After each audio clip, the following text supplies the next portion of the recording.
clutch like that happen in the grand finals. It is not easy, ladies and gentlemen.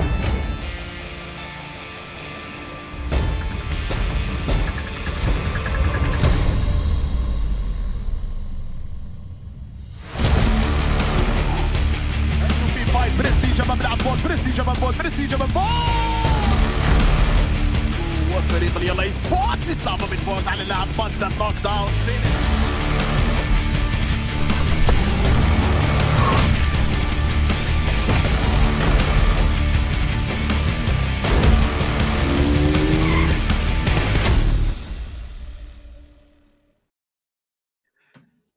We're in it back for the second day of the final super weekend here at the PMPL Spring Split Arabia 2022. But it is myself, Hanwolf, and Imperium joined on the desk. Imperium, 2 more days to go, my man, and it is everything on the table for some of these teams. How are you doing? I'm doing pretty good. We had a very interesting day yesterday. Unfortunately, it leaves the teams that are trying to chase that one non-moving spot, leaves them very high and dry coming into the final 10 games. Also, though, if you're talking about chase, and you can also chase what is down below on that screen, Imperium, the Opera Reno 6 series with upgrade performance and upgraded fun. Celebrate your winning spirit with a brand new Opera Reno 6 series, the designated smartphones for PUBG Mobile Middle East and Africa Esports 2022. But I wasn't here for the first day, okay, but we had a chat. We talked about what happened in that first day, and I think, as we said, it's very exciting for some of these teams here in Imperium, about especially the lower end of the table, because that is who we're looking at realistically today. It is, per se, for a weekend going back to 161 points in 15 games. I think still the second or third highest average points per game, even though it's only in 15. But out of the three teams, none of them have really found any real strength in yesterday's games. The Mind Weapon, who are the closest team, who have a super weekend underneath their belt, they actually scored the lowest amount of points in yesterday's 5 games of all the 16 teams. So how are we expected to really kind of get behind them, per se? How are we really expected to kind of fit the narrative of they have what it takes to qualify for the league finals if they're not believing it themselves, if they're not really showing it themselves? Because yesterday they didn't. They were nowhere to be seen. And that's a call to arms for themselves, as well as 4K in headquarters. The only way, realistically, we're going to be able to get behind you guys is if you get behind yourself. If you show us there's a reason to get behind you. And I want to see it in today's 5 games. Gotta see it in these 35 games. I want to echo that statement, because not only was it the lowest result they had, but the lowest result out of any Super Weekend team in 15 games last week. Because you can see that was so in the past, and right now we are in the present here on the 4th of March, and we also got tomorrow the 5th for our final 10 matches to take place. And whoever will be those 16 top teams in Imperium go through next week to the league finals, turn even more in the 10th to 12th of March. That Super Weekend, though, as we say, it's where the top 16 teams we have currently playing for these final 10 matches, and 5 matches per day for the rest of these final 2 days overall. I think, though, that, as you say, these 5 matches going to be very important for, as we said, some of these teams, but also generally as an opportunity to get that prize money on board. We cannot forget here in Imperium that there's still $10,000 up for grabs overall in this final 10 matches. Yeah, of course, you got 1,000 per chicken dinner on the Super Weekend. It's not to be sniffed at. Currently, the highest chicken dinner team in the Super Weekends is Rico Infinity with 7, and they're a good 3 behind the nearest team, which is both KONQUEROR and KAMIKAZE. Unfortunately, KAMIKAZE didn't qualify for this Super Weekend, so they're not going to get any higher and grab any more money in the Super Weekend standpoint for themselves. But the opportunity certainly is there for KONQUEROR as we look at the 16 teams from the 5 groups of the league play that qualified for this Super Weekend. Unfortunately, yes, KURD12, Dunak, DDD, and KAMIKAZE, we said, no longer playing in this Super Weekend. I think for DDD Esports, the biggest of all of those 4 teams there, as we said, that standing target. But it is even that Erangel sandwich that I love to chew down on for my 5 matches each day. Imperium, Sanhok, Miramar, a little bit of spice, a little bit of seasoning in the middle between our Erangel bun. Yeah, it's pretty standard stuff. It's that usual Erangel bookmark in a daily schedule. The teams will be familiar with it more importantly, so that should allow less surprises to come through. And the games yesterday were all fairly decent when it came to the circle shifts and the circle placements. That last game was a little bit scarier per se, because we had a lot of the coastline of the mainland in play right until the end, and a good 56% water even heading into phase 4, phase 5. It meant we had a very surprising finish, but a well coordinated game from a number of teams. So hopefully the circles won't be too bad across these 5 games today. I am here, though, Imperium, okay? So now that I am on board, these next 10 matches not going to be so great for these players. As at least we've not, got Zute here. We've not got the deaf couple that is the 2 of us playing and casting over these 10 matches for these players. Yeah, exactly. I had to try and deal with the Zute curse now. I'm going to have to deal with the Highland Wolf curse as we look at the overall rankings in the Super Weekend so far. Rico, of course, currently on top. They have a really chunky lead against the teams below them. Clearly the most consistent team in these games. NASR and Seker conquer Iraq. But I do want to highlight one thing from yesterday's games and make a bit of a bold statement. NASR, Nigma, and Rico got the highest points across yesterday's 5 games. NASR with 81, Nigma with 73, Rico with 63. And an evaluation across the Super Weekends we've seen so far, a bold statement I want to make. I know that coming into the league finals, all the teams will be reset to 0 and anything can happen. But the bold statement is that NASR, Nigma, and Rico will be the top 3 in the league finals. Ooh. Doesn't necessarily mean in that specific order, but I think they've been the 3 strongest teams in the PMPL Arabia so far. Yeah, I think Nigma Galaxy being the one that has been the largest growth for these players. It was a little bit of a slow start, but second Super Weekend, by the end into this league play, this Super Weekend, they've been definitely showing up a lot more. But it is overall rankings here on the 9th to the 16th position, which is, as we said, where the drama happens. Triple D, there's on a stationary 161 points. RTG Esports KURDSQUAD. We were arguing that it could be them safe. I think that they need one more game. I've seen previous competitions, okay, where teams that have, yes, a 45-point lead can still fall down. I think it's extremely unlikely. And I think with RTG Esports, they should get another game under their belt that is high in terms of points and get above Triple D, even potentially, as we said, past Dunak. But there is a world, and RTG still need to keep on impressing us.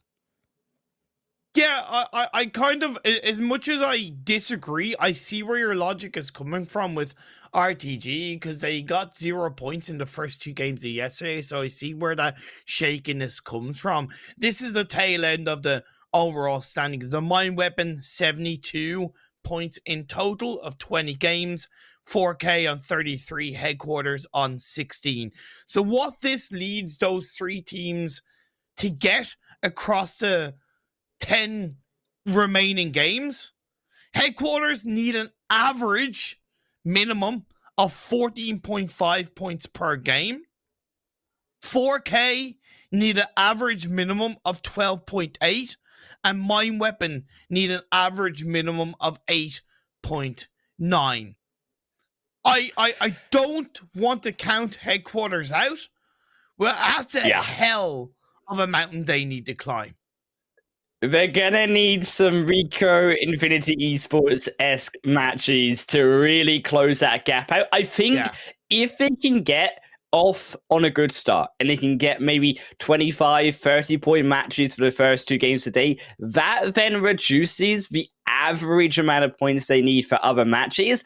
But without that, they're gonna have to have such consistency like we've never seen from even any team, even like Triple D Esports before in that second Super Weekend. Similar there goes for also 4K Esports. I believe in the Mine Weapon, they've got a little bit more of a chance. They still have those previous 15 matches to have under their belt. It was a nice little buffer that allows them that opportunity to get into the top 16, but they're still also in that same boat of needing to show us what they can do, particularly not in the elimination points, so Imperium, but in the placement points, because that's where they've been lacking. Yeah, for sure. The Mine Weapon, their target is clearly a lot more achievable. Average of 9 per game does leave that buffer if you get a good kind of couple of 15 to 17 point games under your belt when you're looking at the Mine Weapon. The problem is, like I highlighted, the lowest point scoring team of yesterday's 5 games. What have they really shown us in these Super Weekends? They've got the job done in the league stage, but let's be fair, that doesn't matter. That doesn't matter at all. All it is just getting into the Super Weekend. Within the Super Weekend games, they've given us really nothing to chow down on. Let's see if they can pull the finger out today. And that means that it's going to require going back to kind of 4K in headquarters, and what you touched upon, zero, and we mean zero room for failure. Like absolutely zero, zilch, nada, nothing. Yeah. Is that 14.5 average per game? That's just per game. Like that, it's incredible. So, it's a shame to see, and it's a shame to say, because we always love to see a close ending. We always love to touch upon how tight things can be, and the more teams that are really in the mix to fight for spots, the more exciting it is, the more dramatic it is for us and the viewers. So I really hope that 4K and headquarters can pull out a banger of a day. It's not going to be easy. Every single game will count. Yeah, I suspect also we're going to have to do some targeting as well, particularly on the mind weapon. But then I'm curious, do we see the adaptations as well? Do we see other teams now that we're in the final 2 days in Imperium, as we have tended to see on previous competitions, where they look to hot drop on, change their strategies onto those teams who need the points and try to take them out, to try mess with them, not only mentally, but also physically inside of the tournament? Are you talking about the teams that are already qualified and, let's say, hot dropping on another team to send a bit of a message leading into league finals? That's a really good theory you bring on board, and I'm personally all for that, because I think it is important to send a bit of a psychological message leading into the league finals, and it is a much bigger aspect than a lot of these competitive gamers recognize and realize.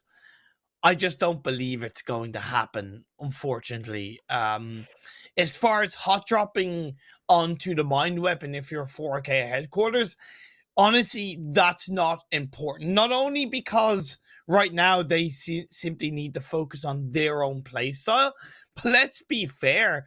If I'm headquarters and 4K, I'm actually using the fact that the mind weapon haven't really been performing to worry about them less. I'm thinking, yeah, they're not going to get the job done, right? So I don't think they need to drop on the mind weapon. Maybe come tomorrow, if both headquarters and 4K have a good day today, it could happen. They're going to need more than a good day, though, quite frankly, as we said. 14, 12-point averages. They're going to need to start off with a stellar game. Like, I mean, a solid 25 minimum points out of this Erangel match. And I've just not seen it. I don't think there's been a single game, really, that we've seen that 25-point mark come out of either of these teams through all of the previous days. I believe it's happened with headquarters where they've got a chicken dinner, and it has happened a little bit with 4K. If you go back to League Week 3, for example, 4K did end up, 4K in League Week 3, they just about qualified, and headquarters got there as well, but like you said, it just hasn't really overall been seen across these games so far. Either way, this play path is down. It's on the south to the northeast, and that phase one, it's a little bit of a kick in the face. It's going to force a lot of teams to play around that southeastern side on a rotation, but they can also use the direct south and the direct east to northeast to maybe swing around and avoid a lot of the traffic. Northern Zone still going to be great, though, for some of these teams, particularly their Rico Infinity. Also expecting some quicker rotations, as we've seen previously, also going to come through from the Mind Weapon, who do tend to rotate up towards that Georgia Pole-esque side. Also, though, interested, are we going to see the same fighting happening, though, on these types of zones? Usually where it happens is around that main portion coming in across the bridges towards Georgia Pole, but I think there's been a little bit of a lack of love here too for that more western, or sorry, should I say eastern side here. Yes, we see some teams here and there rotate and use it consistently through the rest of the tournament, but it's not been as highly impactful as maybe we could have seen it used on previous matches, on previous days. Yeah, they're rotating across that western bridge, possibly going to get very close to CONQUEROR that do loot around that ferry pier area. An initial knock came through into Sanji, but traded quite quickly by Ragnar. YaLLa, I don't know if they've dropped as a full squad onto that vehicle. Yeah, that is the case. So it's going to be that kind of full squad push across that western bridge by YaLLa. It could work out for them. All depends on if they're able to get the revive onto Sanji and even more of a pressure onto the members of CONQUEROR. And it's a different drop here as well from YaLLa. I mean, I've not seen this before. I'm not sure if they played it through yesterday. Was outside enjoying the summer weather here in Scotland, but CONQUEROR, they've still got another different threat now to play against in this early game. And YaLLa Esports, who, quite frankly, have not dropped here. Are they prepared? Do they know this area as well as CONQUEROR? Now, there have been previous times CONQUEROR were challenged. You saw it previously in Revolution. They've come over the bridge, decimated through CONQUEROR. It's a different challenge over here this time. It's really about how much of a pinch CONQUEROR can get onto the members of YaLLa down on towards that beach side. And right now, KAMIKAZE is kind of on his own. The separation, unfortunately, is there. But an initial knock by KAMIKAZE is going to be once again traded by Sanji. As much as YaLLa rotated in a bit of a risky position, I would say that they've done a better job because they rotated as a full squad, so they've really used the body advantage they've had. Fortunately, a double knock came through, so it's going to put them under pressure. And unfortunately, also those knocks that went back through onto YaLLa, they weren't confirmed out. They're looking to try find Sanji, but the shot's still on. They're powerful, no knock. They're beautiful by Groza. And now down to a 2v2, and slightly harder here for hoping to make the revives happen, judging that here now Ragnar needs to leave their post, and it opens up the door now for CONQUEROR to utilize that bridge, which wasn't possible before. Groza continuing to look further forward onto Hopen, who does not move a muscle. I don't get why Powerful look to try and peek and shoot around the side of that pillar when you're so low on health. It was just a needless elimination going against him. Sanji is now going to get taken down. The three-person push by CONQUEROR is going to come through. A second, I mean, even a third knock potentially in this fight onto Powerful, who has been put down time and time again by CONQUEROR now, but Ragnar looking forward, but Groza, he's knocked so many in this fight. Reva now comes in from behind, but they spy him out, but Groza's there to finish the deal off, and YaLLa now lost, quickly dispatched in the 16th position. CONQUEROR, a massive fight there, massive performance through from Groza. It was good by YaLLa, poor execution overall. However, Groza played them like an absolute fiddle. His peaking, his movement was perfect. Absolutely perfect. He waited for the right time to strike every single moment.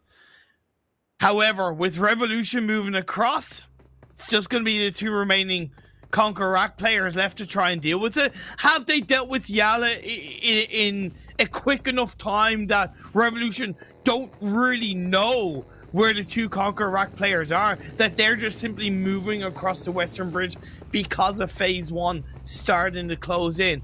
I would argue that's the case. We'll have to wait and see how on point Revolution are with this crossing in towards the bridge. Teams are now starting to make their way in. Highland Wolf, Rico, Infinity, they're still looting up in North George. They opted to go to that North George compound on the looting phase.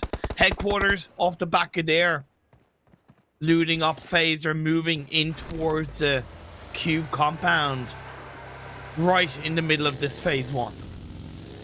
The Mind Weapon, though, also going to be rushing that location. We've seen him done that in the past, particularly in that Wizard Tower, looking to control that certain part of the map. But it is not as many teams here in this first match willing to make that initial rotation onto the zone, which is a difference here also at the beginning of our second day of the Super Weekend Imperium. Usually, we do see more teams begin on that rotation. Now, this could be also because those teams who do rotate early, like KURD 12, for example, Triple D, aren't playing inside of a Super Weekend. So, as a result of that, the way in which Erangel is being played on these more high shift zones is going to be initially different. Good rotation from headquarters. Good place to hold on to. I'm a big advocate of that area of the map. And what I like even more is that headquarters haven't committed the full squad. They've one player on a bit of an Overwatch, more open position. Because not only will it give a higher level of information, but a higher level of support if a team does crash on. And even if he does go down, I think it's overall a worthwhile position to hold on to for the rest of the team. Let's see how they deal with it. As the mine weapon coming a little bit on the east, Nigma a little bit on towards the south, but I don't think Nigma want to cross that bridge. It's a little bit too easy of a bait to play with, while the likes of Stalwart UAE just coming out on towards the eastern edge. Rad, Twisted Minds, 1 million still in the blue as the next phase is about to shift, and it's a harsh one up north.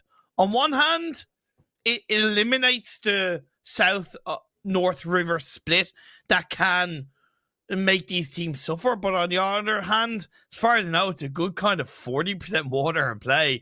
That's not easy. That's basically phase 3.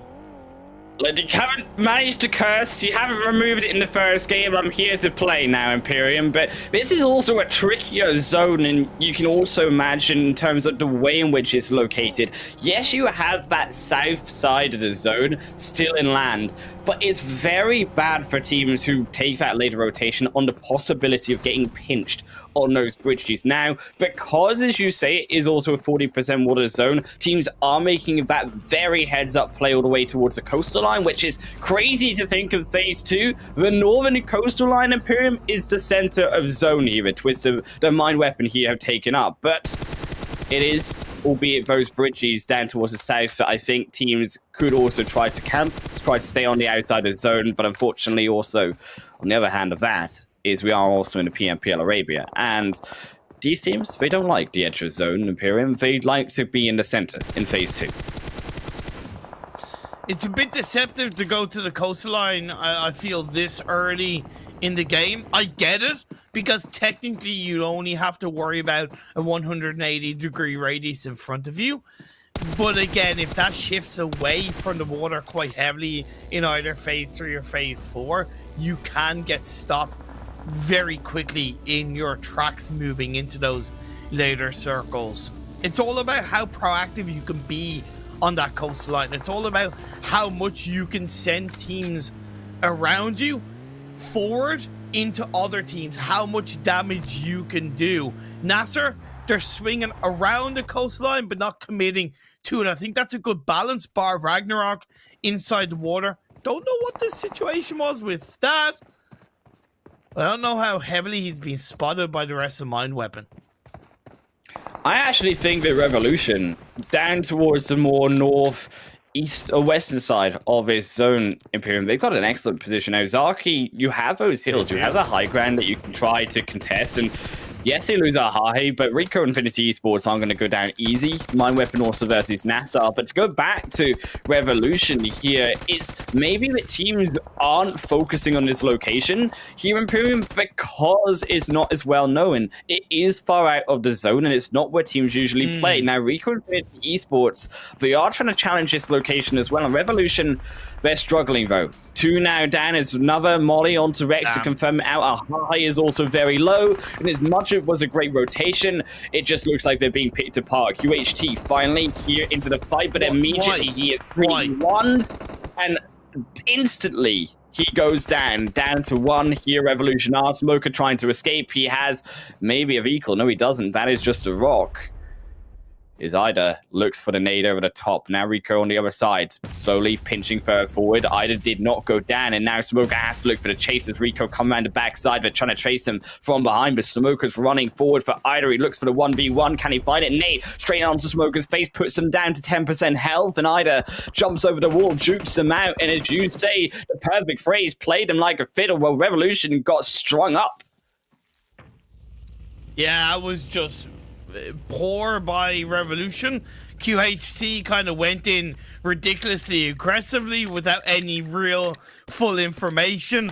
Instead of skating back a bit on that vehicle and trying to communicate with Smoke and say, okay, how many are there? Where roughly are they? And then working together, he instantly got knocked, left Smoker on his own, and paid the ultimate price. Of course, it's always going to be difficult taking a fight against Rico, but don't make it so easy. Don't give them free kills, Revolution. You're better than that. We move on as Rad trying to play on the southern edge of the circle. Phase 3 did pop up. It shifted quite heavily down south to the coastline. Still a little bit in play, but it's not as confidently in play as it was on the previous phase. And that's why I said it is a little bit deceptive to commit so aggressively to the coastline so early in the game.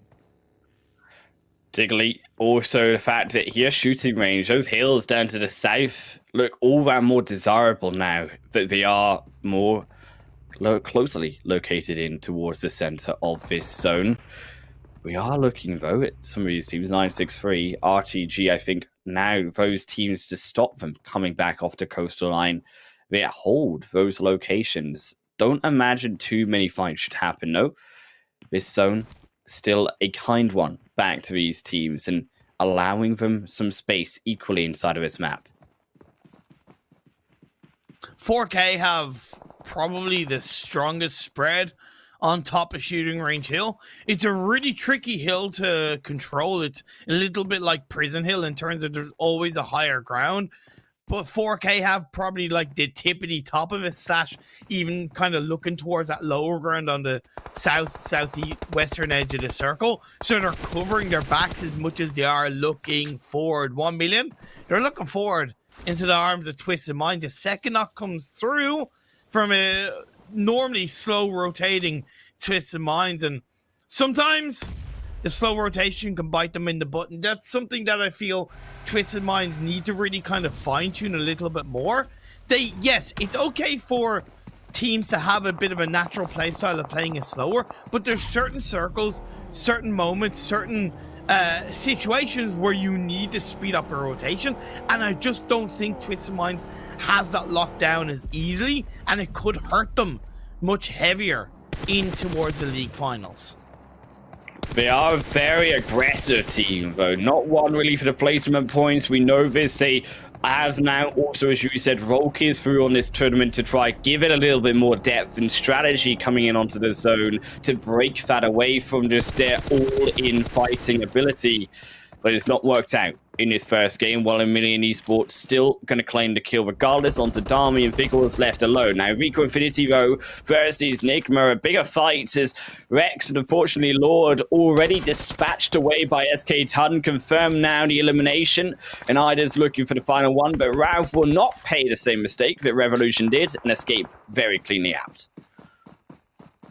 Two giants gone up against each other is always an absolute joy to see, fighting for the western edge of the circle as phase 3 shifted once again down south. That's what I highlighted with the coastal line position. It puts the mine weapon under a spot of trouble, it puts headquarters under a spot of trouble, and this time around they're going to clash up against each other.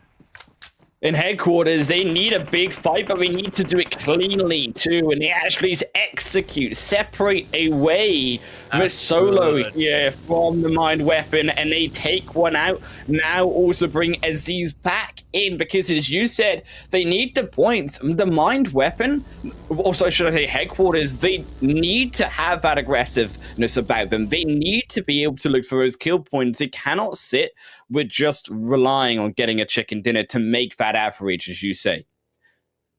4K still have a really controlling 2-2 spread a little bit on towards the south side of the circle, holding the same position down, and that's always something that's good to see, because oftentimes teams feel like they need to reposition when the circle shifts, when sometimes that's not the case. If you hold a good position down in one circle and it's still inside the next circle, stay there. Why not? Yeah, okay, be aware, but if you're able to be proactive and be controlling from that spot you're in, it's still going to be controllable. It's still going to be holdable in that next circle. So good job from 4K. Rad getting close to them, but so are 963. And if anything, they're engaging on each other, leaving 4K more time to deal with what's going on around them. And also Rico and DDD Esports, they're just punishing everyone on its western edge. They're clearing out 4K, leaving only 3 other directions, because Hassan is the next victim in a long line here of players and teams now, as this will be their 9th. The rest of NASR trying to run away, but into the minds of Twisted Minds themselves they go. 1 kill heading their way.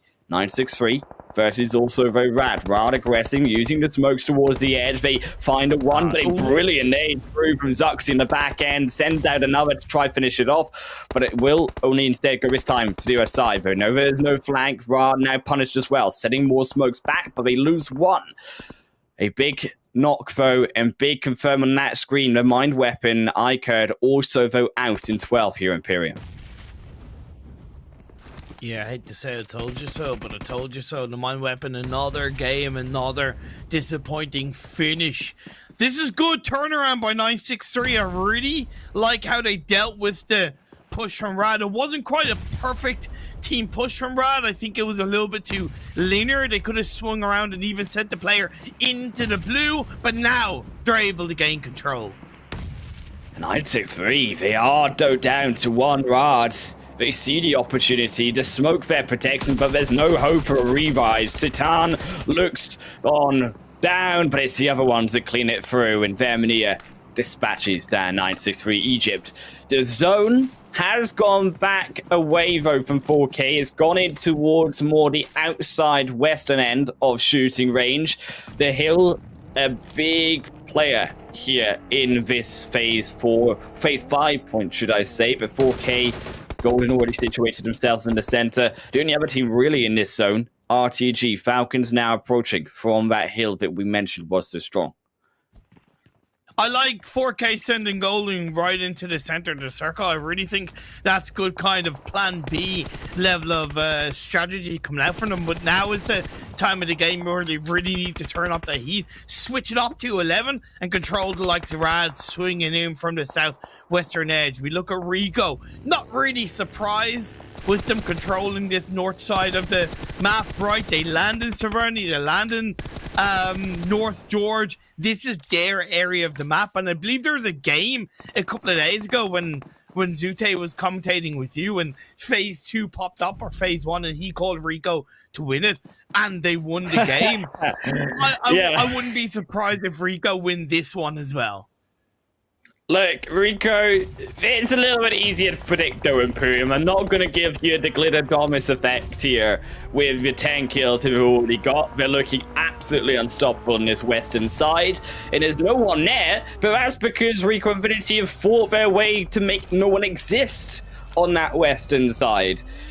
I agree though, 4K, they have been a little bit passive here. I would have liked to see them control that zone because they were also one of the first teams on in to this zone. It's been with them for so long, but they're trying to play too passive, trying to play for the placement points in the hope that it gives them something later in onto the game. KONQUEROR back down, Falcons as well did come in onto the edge of the zone, but they've been stopped on the way to the hill here by Stalwart, who are exploding them down with, yes, only 2 players, now onto 1. Mexico has been found, and Vankid's in the smoke. Damar needs to just find a spray, but is it true? No, it is not.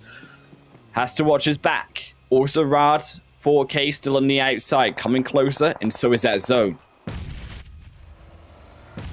Falcons should have the better of this. Easy peasy lemon squeezy. Vankid last one standing for Stalwart UAE. The smoke disperses, and there should be easy pickings for Team Falcons.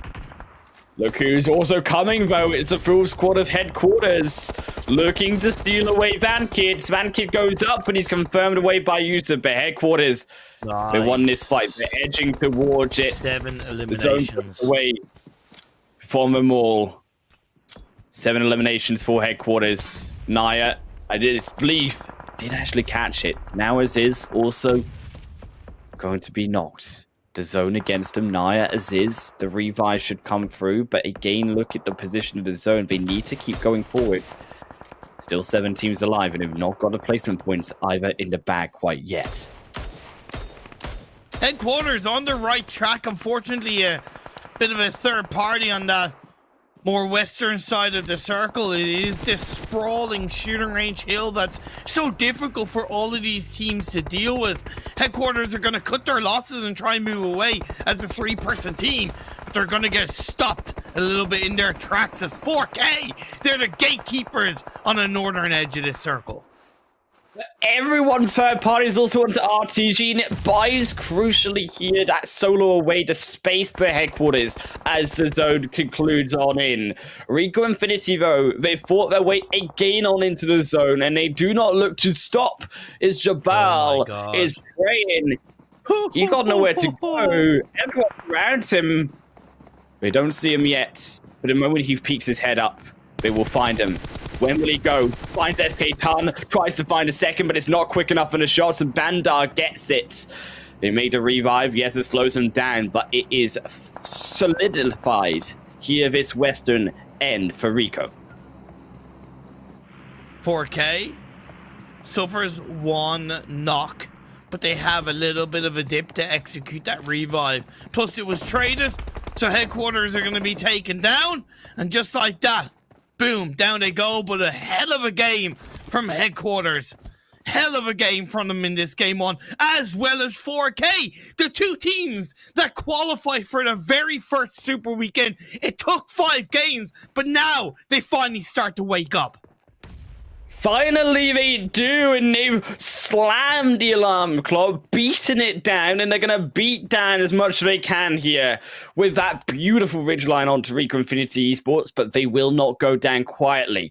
The smoke's on the front end, but 4K clearly with the advantage here on that ridge, able to hide into the cover, able to use that peek over. The moment Rico come over that hillside, will be under range, but his zone in phase now 6 goes back towards here the edge of Rico Infinity Esports, and it's actually a turn of the tide as 4K need to make the move next. Anything, I still believe 4K have a bit more of an advantage as they're coming up the hill, so the low ground plus the spread I think is quite confident. Is it too much of a spread? No, it's not, as Mortal opens the knock. Mortal down to 3 here for Rico Infinity Esports. Look for the high move in by Cobra, the smoke there to protect him, but immediately they find him, find the execution, and there's no cover up, but finally there it comes. Bandar also going to be lost. Ida spraying back in, but they are straight back under. Another nade to silence them out, but it's the second attempt. Here is Mortal, looks for the revive onto Cobra, slowly trying to pick apart Rico Infinity, but a big nade over. Will it be far enough though? A second one on in. It might just be picked at where they stand. Mortal trying to dodge out the nades. Golden as well. Here as it goes so low, but finally better shots come through. The extra dosage through from the shots of Rico Infinity, and they find a 2-5. 15 kills for them, and it's looking like 16 with Mortal knocked. Anaconda gonna live up to his name and try and snake around the corner, pick up onto Prestige. Finds it, gets Prestige down, and Viper-like reactions as Ida looks for the peek back, but he's behind a hill. Excellent. Though through decision-making from Anaconda, does not try to go forward for more, just settles with the 1 kill. Golden now also moving forward onto the tree line. SK Ton blocked away from the vision. Anaconda cannot be shot down by either. As you say, they have the positional advantage. Mortal also going to fall with time. There goes also the information, though, on the other side where SK Ton lies. Yeah, Mortal should be moving around to try and grab information for his side. Right now, he's just kind of standing there, waiting. Let's see what happens. Mortal dead, did not give away the information potentially, as you say they should have. Anaconda. Golden still not willing to move. We know how important this is. Look at Ida splitting, but it's Anaconda who falls down. And Ida, that was a stellar knock through from Rico Infinity Esports to bring us to the 1v2. SK Dun, though, did go down to Golden. And it's a 1v1 standoff here for Ida with the low ground advantage, Joe trying to find Golden, but it gets behind a tree in time. He's still outside of the zone, though, and there's 7 more seconds. He needs to make the move. Is SK Tan will be lost. Ida looks for the reposition round a tree to find to spray down onto Golden. They're trying to make a ballsy revive through onto Anaconda. This late into the game here, Imperium, in a look to make the 1v2, but immediately punished by Ida back down. Golden to the 1v1, could not pull off the extra attempt, and Ida down. Half HP, but has the advantage. 75, should I say, as he heals back up. Has the adrenaline back inside of him, and Golden will not fall down, no. Stakes around a tree, but the blue zone, as we said, is coming in. Anaconda confirmed away by Ida. Another one, but might be peeked out by Golden. Golden not able to find the shots. And Golden looking for more, looking forward for the peak. Can he find it? But he does. Not enough, and 4K get it. Imperium, a massive chicken dinner for 4K Esports in his first match. Oh my god, I didn't think he was going to get the job done. And yes, it wasn't the most ballsy push by Golden. I was thinking, why are you going for the revive? Why are you going for the heal? Why are you allowing Ida to reposition? Why are you allowing Ida to control that final engagement? But I also think that there was an air of calculation behind Golden. And when he did push behind that tree, it was at the right time in which the blue zone wasn't chunking him down. So I do have to give him props. And it was just a perfect timing of where more Ida peeked into the bullets of Golden. However, what a way to close out this game. 4K. We said that they needed a minimum of 12.8 points per game. Yes, it's only one game of today, but it is a good result. It is, I believe, about 20 plus points. That's the kind of cushion they need. Oh man, I'm just pumped. I'm here for this. I am here for this. I gave them a call to arms, Highland Wolf, and they've answered it. Not only though 4K Esports, so Imperium, it is also Headquarters, who came out, yes, in third position. They might have felt a little bit in the wayside because of how long that final 2 teams lasted. But they got the kills. They got that third position, and they also answered that call. And it's these 2 teams who needed to come out today with these points, with these type of aggression, these kills in hand, and to do it in that first game. That's what we're looking for. Yeah, looking at the points acquired from this game 1 of the day. Yeah, Rico with 29. And look, the reason why we're not talking about them with all due respect is because it's Rico. They're at the top of the standings. It's kind of what we expect. The storyline, the headlines, the eyes are on 4K Headquarters. Of course, a mind weapon as well, but we'll get into that. 22 from 4K. That is a roughly 9-point cushion for them. And Headquarters, that's about a 4-point cushion for themselves. Of course, make no bones about it. They need to follow it up. They can't go into game 2 and get a 0-point game. Of course. But when we are clearly simply going by game, this is a very healthy start for those 2 teams. It's about as healthy as you could ask for, and of course, those 3 teams were cushioning up, or sponging up, should I say, all of those kills. A lot of those points did go down away from those teams on that second page. Of course, Stalwart through to Revolution, not really having the results there, but the one team that really was the big question mark here out of that second page was the Mind Weapon Imperium. The first game of the day, they didn't have the start that they needed compared to those other 2 teams. It's again, it's I said that out of the 3 teams yesterday, the mine weapon were showing zero fight, and it's continued in game 1 of the day. They committed to the coastline, northern coastline position with headquarters, I might add, with headquarters. Yet who really came out bigger? Who really came out and showed that they have a stronger fight? It was headquarters. Looking at the overall standings, Rico still in first quite comfortably with NASR and CONQUEROR. Still, though, NASR, CONQUEROR, we talked about their consistency along with Rico. I still cannot avoid the fact that talking of these 3 teams, the one that did come out in this first match of Rico Infinity Esports, it was undeniably still another good game from them. And yes, we don't talk about them as much now, but you cannot shine a light away of how fantastic they have looked and how consistent they have looked, with well over 400 points now coming in, still with 9 more games to come. Yeah, of course. The question I have on my mind is, how much have they been, let's say, practicing for the league finals in terms of trying different strategies, trying new elements of their gameplay, working on bits of communication? It kind of looks like they haven't been, because of how good and how consistent they've been. So I can only hope that they've still been trying new things and it's been working out. That's the only thing that I can hope for. Confidence-wise, experience-wise, and mentality-wise, Rico are more than ready for the finals. That's something that I can hold my head onto as we look at the up-up moments. Oh, it was beautiful, though, through from RT. Also, I should say, headquarters onto RTG.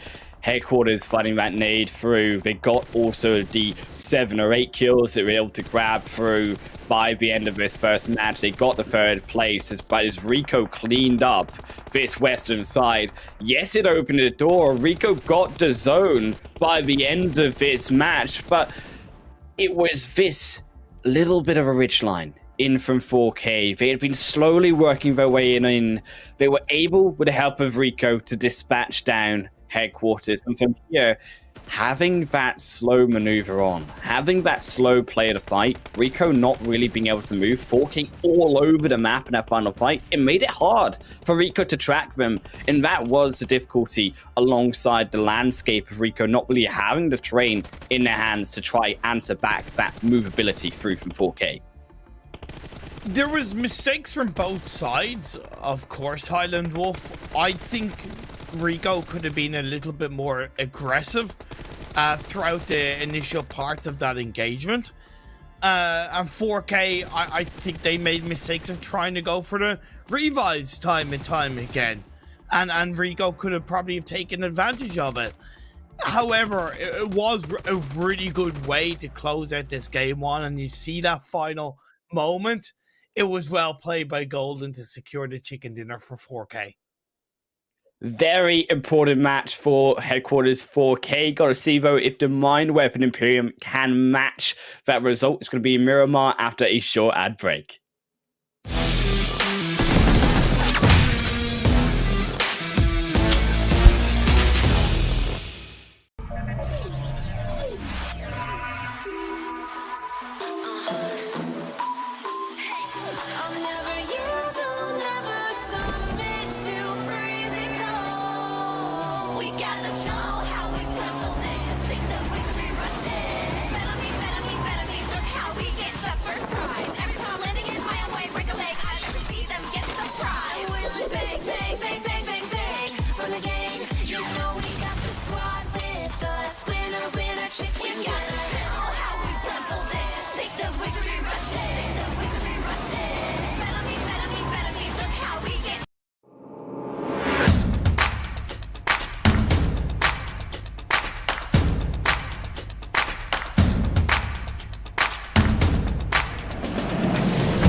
Welcome back, everyone. We've had what has been one fantastic game, quite frankly, on the PMPL Spring Split Arabia so far.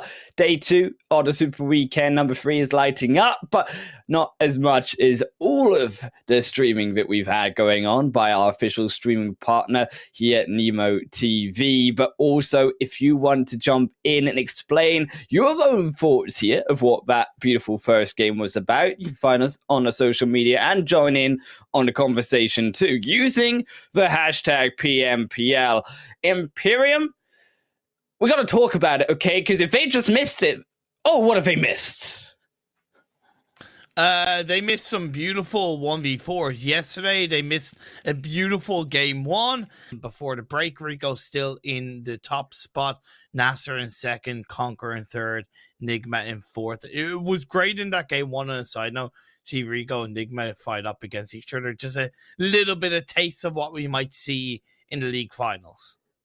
It was beautiful through from Rico, a 17-kill game at the 2nd place. They couldn't secure that chicken dinner because it was given away through to 4K and headquarters. Now, they've still got a long way to go to get onto this second page. It's RTG Esports. It was taken out by headquarters, a big punish through against them.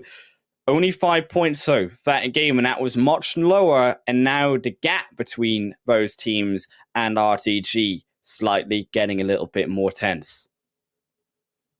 Yeah, it's fine. It's fine for RTG.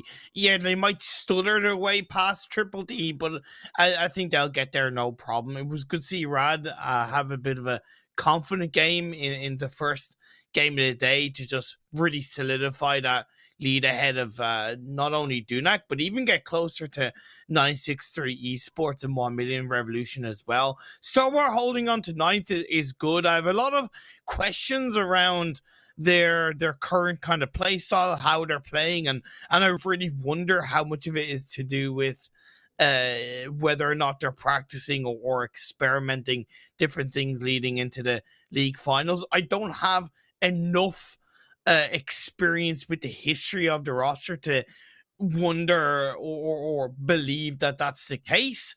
So I have a little bit of doubts of them leading into the finals.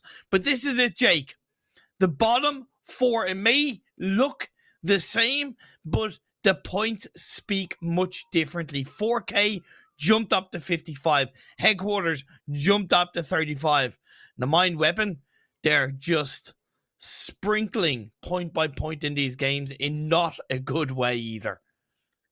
21 games and only 74 points, the lowest average we've seen for many of these teams out of the entire 20. But it sees 19th and 20th position teams, 4K headquarter, 55 points now for headquarters. Yeah. They've only competed in now 6 games. It is going to be a miracle run for them to make it in. I think we're more so looking at 4K over headquarters to get in through that miracle and past Triple D. But the bar that has been set by Triple D, yes, we said they're not playing, but 161 in 15 games. If we saw that beaten, it would be amazing and quite unique to see just 2 teams in one tournament to get that many points in 15 matches. Yeah, it's something that I alluded to with Zute on yesterday's broadcast. I kind of don't want to see... Okay. I don't want to see a team with one super weekend underneath their belt make it into the finals. So I'll generalize it that because I don't wish it to be specific to Triple D because that's unfair. I mean in general, because I'm very much the kind of person that always looks on consistency, right? And consistency not only correlates to a good day, but it also massively correlates to a good weekend and a good PMPL Arabia as a whole. And when you've missed 2 of the 3 super weekends, that isn't consistent. It's not fact. It's not consistent. So I don't like to see a team with 1 super weekend underneath their belt make it through. So the Mind Weapon with 2, it wouldn't be, it's not like that they've performed amazingly, but it's like 2 super weekends. Come on, you guys should be able to do it. If it's Triple D, 4K, or Headquarters, hey, look, you got the job done in that 1 weekend. Fair props to you guys. I also think, though, the mental exhaustion has got to play in the minds of 4K and Headquarters, because these next 9 games still matter, and they need to play a perfect 9 games. So if they are going to be playing this aggressively in terms of the kills and also the placement points, how does that affect them, though? Then on the other hand, here in Imperium, for their super weekend, yes, they've got some time to rest and before that weekend itself, but they would have had to exhaust a lot of maybe the strategies that we were trying to hold back, maybe also try to exhaust themselves physically and mentally on these 9 games, as we say. That's definitely a good factor to bring into play. The one thing I can kind of respond to that is you should expect to face these kind of moments, these kind of scenarios, if you want to be the best team in the world, right? Yes, you shouldn't like to be in this kind of situation, but you're going to be. Look at Nigma Galaxy in PMGC East. They had 1 super weekend day where they scored 5 points or 4 points in 5 games or something ridiculous like that. But they came back big time because they got themselves together. They really pushed themselves as a team to improve, and look at where they finished. So yes, it's a big test, but you got to be able to pass those kind of tests. Circle for phase 1 as well. Not going to be that much of a test, though. Going to be very centralized and very kind to these players. Going to be Picardo dead bang close to that center mark. And I'm imagining here we're not going to see too much of fighting happening, as Headquarters, though, in a big shot onto Bandar. Never mind, as they just completely shut me down on my own sentences here. YaLLa maybe we'll go for the solo pick, and I think Rico maybe just trying out a few things here and there and losing 1 player for it. I think Headquarters don't always have 2 players so deep or so close to San Martin, I would say. They tend to hold maybe a little bit more of a heavier northern side split on their rotation, but also on the other hand, Rico tend not to stray too far away from San Martin. Just one of those things where players cross paths. Biggest fight is for 4K going up against 1,000,000 in El Azhar. I said after their strong performance in game 1 that they cannot follow through with a 0-pointer. Statistically, they have a cushion, but mentally, as we've alluded to at the start of this game, it would hurt them so much to go down early in this game with 0 to 1 points. Oh, I mean, as well, you don't want to use your cushion you just got so greatly in the next game straight after. You want to save that cushion. You want to try and build it up to make it an even bigger cushion to be able to soften the blow if you do take that 0-point game later on. 4K are pressing together, looking to try find out a solo here of 1,000,000 Esports in the city. And 1,000,000 slightly further split. You can see down towards more the south end. They have the extra 1 player. Mortal also on the off angle, making sure that no side flanks will come through. But it's this information being gathered by Sun, and also going to be more than that information of Mortal, who is slightly further away from the fight here for 4K. I appreciate that Rafi sent himself away to a more angled position. I was thinking, okay, is this them not really getting right disengagement and reposition? But it seems like Anaconda has scaled back a bit, and it's only Golden that's kind of still pushed forward towards 1,000,000. I think he's taken a bit too many risks in chucking a nade or 2 towards the members of 1,000,000, because 1 misspeak will see him not only get knocked but get eliminated straight away without any trade. But I appreciate he's trying to distract and slow down the members of 1,000,000 while the rest of his team reposition for stronger angles. So the risk was there, but I think it's being rewarded with a very strong blanket by the members of 4K. It's only really the fourth player of I think it's Mortal, fourth player of 4K. That's really nowhere near the fight that needs to push a little bit more heavily forward. Yeah, as I said, I think the information isn't quite there. You can see them trying to make that big flank with Mortal down in the south. You can see how far down they are here in Al-Zahar, trying to actually pincer the solos here of 1 million, but 1 million bringing Jabbar back, bring themselves also some back together for the 3-1 split, denying this away as well through from 4K. Potentially here, Rafi can go more forward. You said that the angle is there, but 1 million, they're not giving them that angle, and they shouldn't be giving them that angle. It's 4K. If they're going to go for this pressure, if they're going to go for the pincer, they should be looking for that extra dive on in. The Mind Weapon iKURD, on a side note, got knockout elimination onto NASR. NASR had a bit of a split around Los Leones, and the Mind Weapon don't really normally tend to be around this area of the map, especially as a full squad. And it was just a little bit similar to what we saw with Headquarters and Rico, just kind of caught out on his own. Either way, look, the Mind Weapon, they'll take it. They need every single goddamn point they can get at this stage of the game.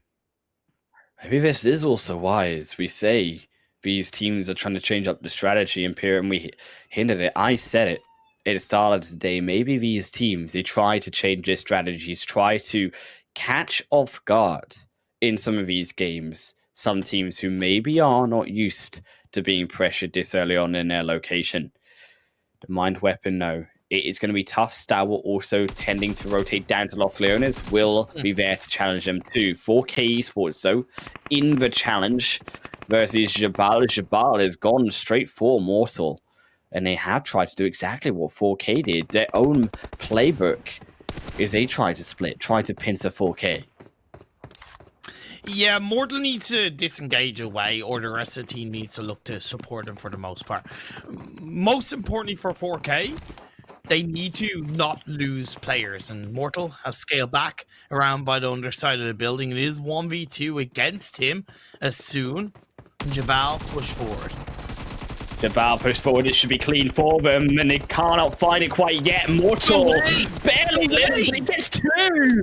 Mortal, he's got the infinity plays here through onto 1 million Esports, and how wrong that went through from them. They just instantly turned the fight, and 1 million down. 4K look like he can do no wrong in these first two games today.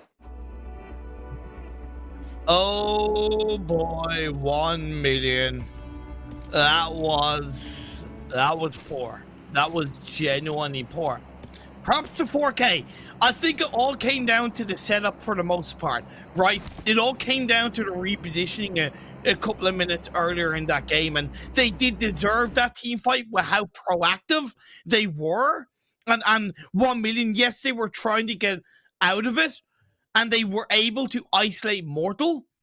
And I think they would have got the elimination point. They should have got the initial elimination point. But at the same time, if you look straight on the kill feed, 4K were on the backs of the rest of 1 million. So I think overall, 4K probably would have still have won that engagement with just one player down. As it happens, they survived as a full squad, while phase 2 has popped up. It's gone over to the west, centralized quite nicely. This is a good start to this game circle-wise. And to go back to that fight, the one thing that I think that speaks to, which is more important than anything here in Imperium, was the communication is still there through from 4K. They can communicate. If Mortal is being pushed, two players are there on him. That means it's a 2v3 for the rest of them that they can take the advantage on. And because the communication is strong on 4K, that's a belief that I then have that they can continue this streak. The Mind Weapon iKURD looking to finally kick off their Super Weekend number 3, and I would argue finally kick off their PMPL Arabia at least, as they send Stalwart UAE in towards the depths of La Bandita Crater Field.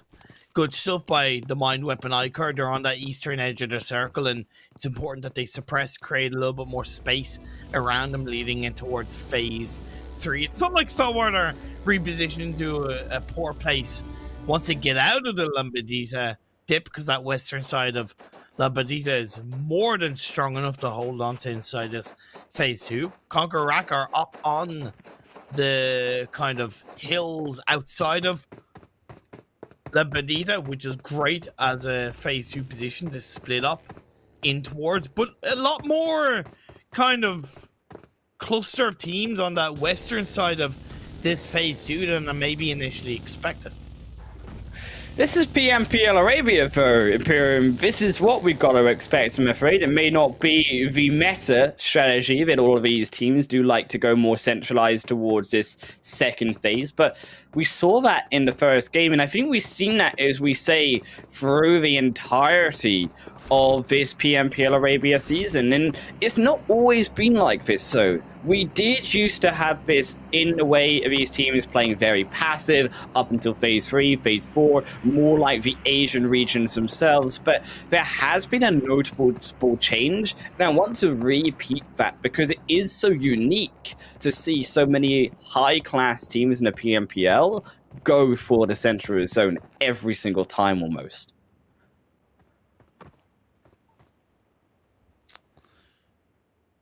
Oh boy, let's see what happens. Headquarters up on the northern side of the circle off the back of getting an initial elimination on the Rico Infinity. Rico played the safe route of swinging up onto the San Martin Hills, so it gives Headquarters a lot more space to hold on to the northern side of San Martin in a 2-2 split, ready for this phase 3 shift, which is great to see.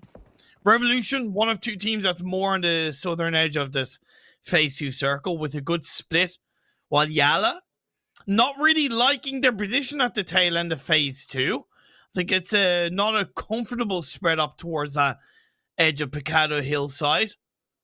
Yeah, okay, they still have one player inside Picado. That's a big shift down on the southeast. Pretty much eliminates all of that Picado Hill, as well as, of course, the hillside where those western and northwestern teams were located.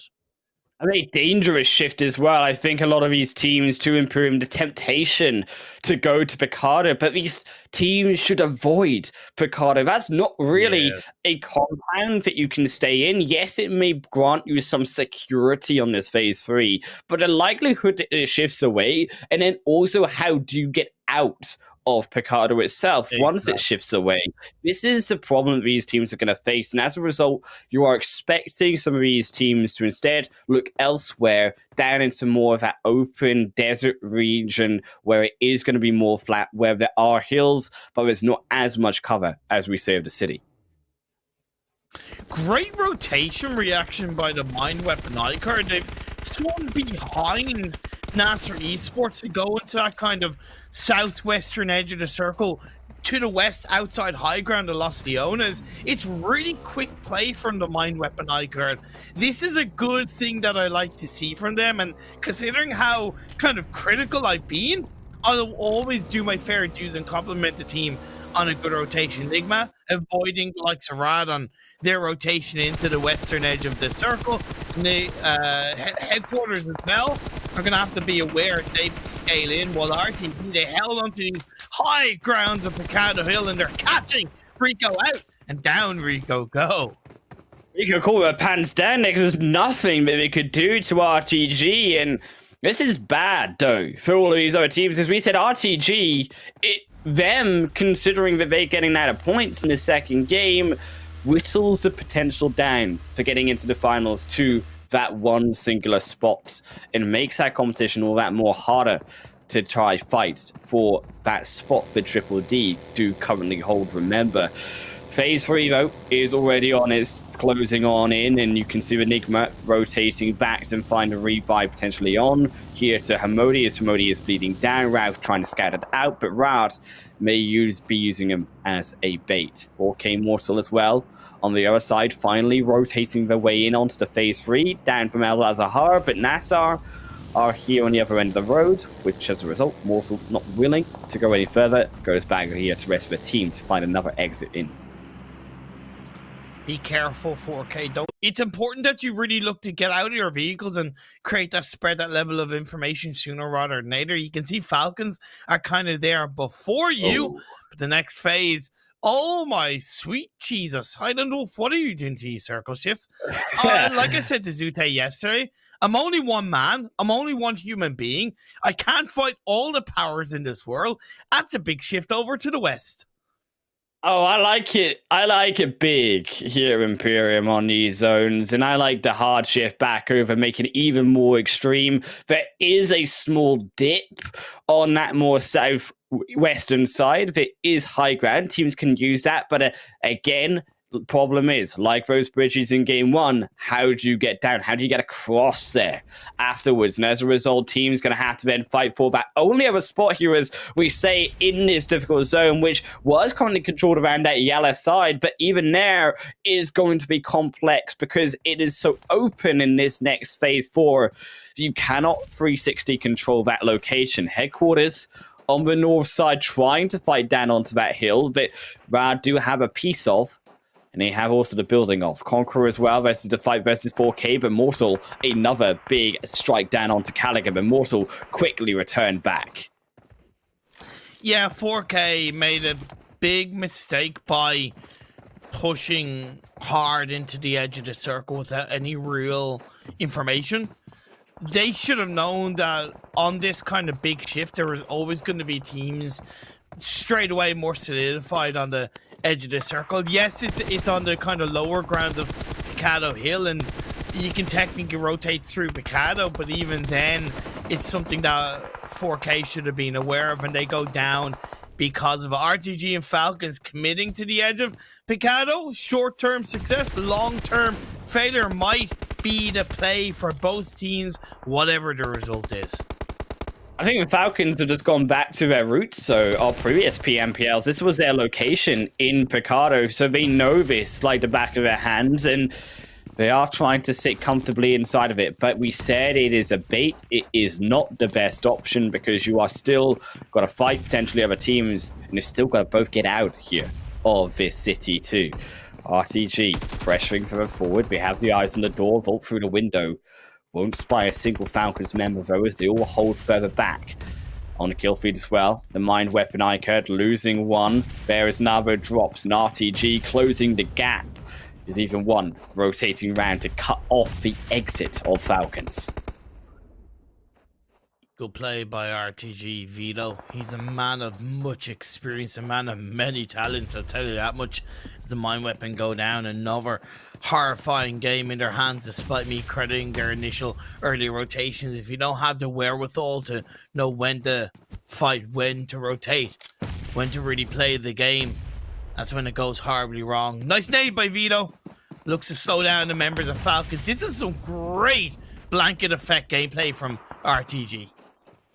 And it is surrounding Falcons, and there's nothing it can do. The walls are too great here for Vito. He's built around himself. BS, finally, the pressure here is there, but so is the blue zone for Falcons. Barely on the edge here of life. It's never alone.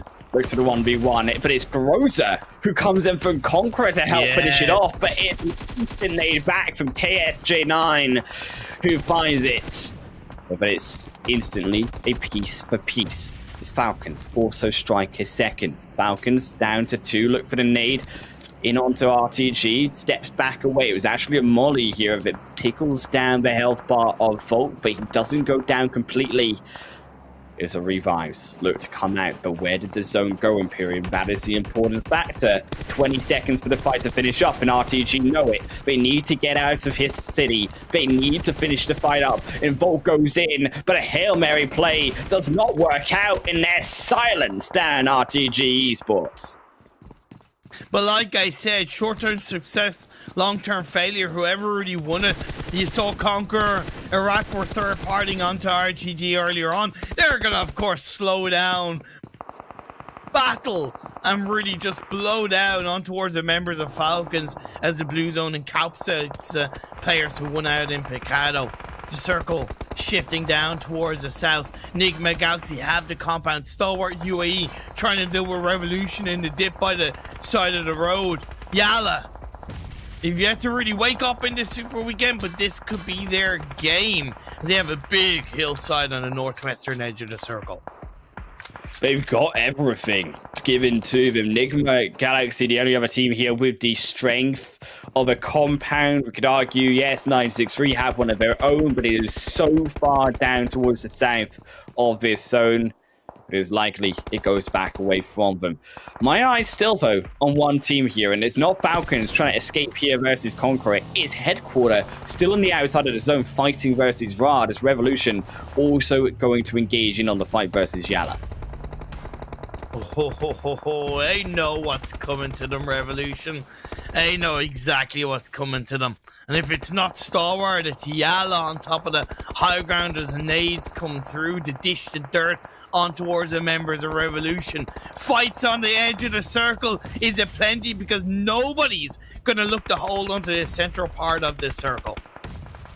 But Rad were silenced by Headquarters, but because they lose the extras to the zone, the extra tickle of damage brings him down to the solo.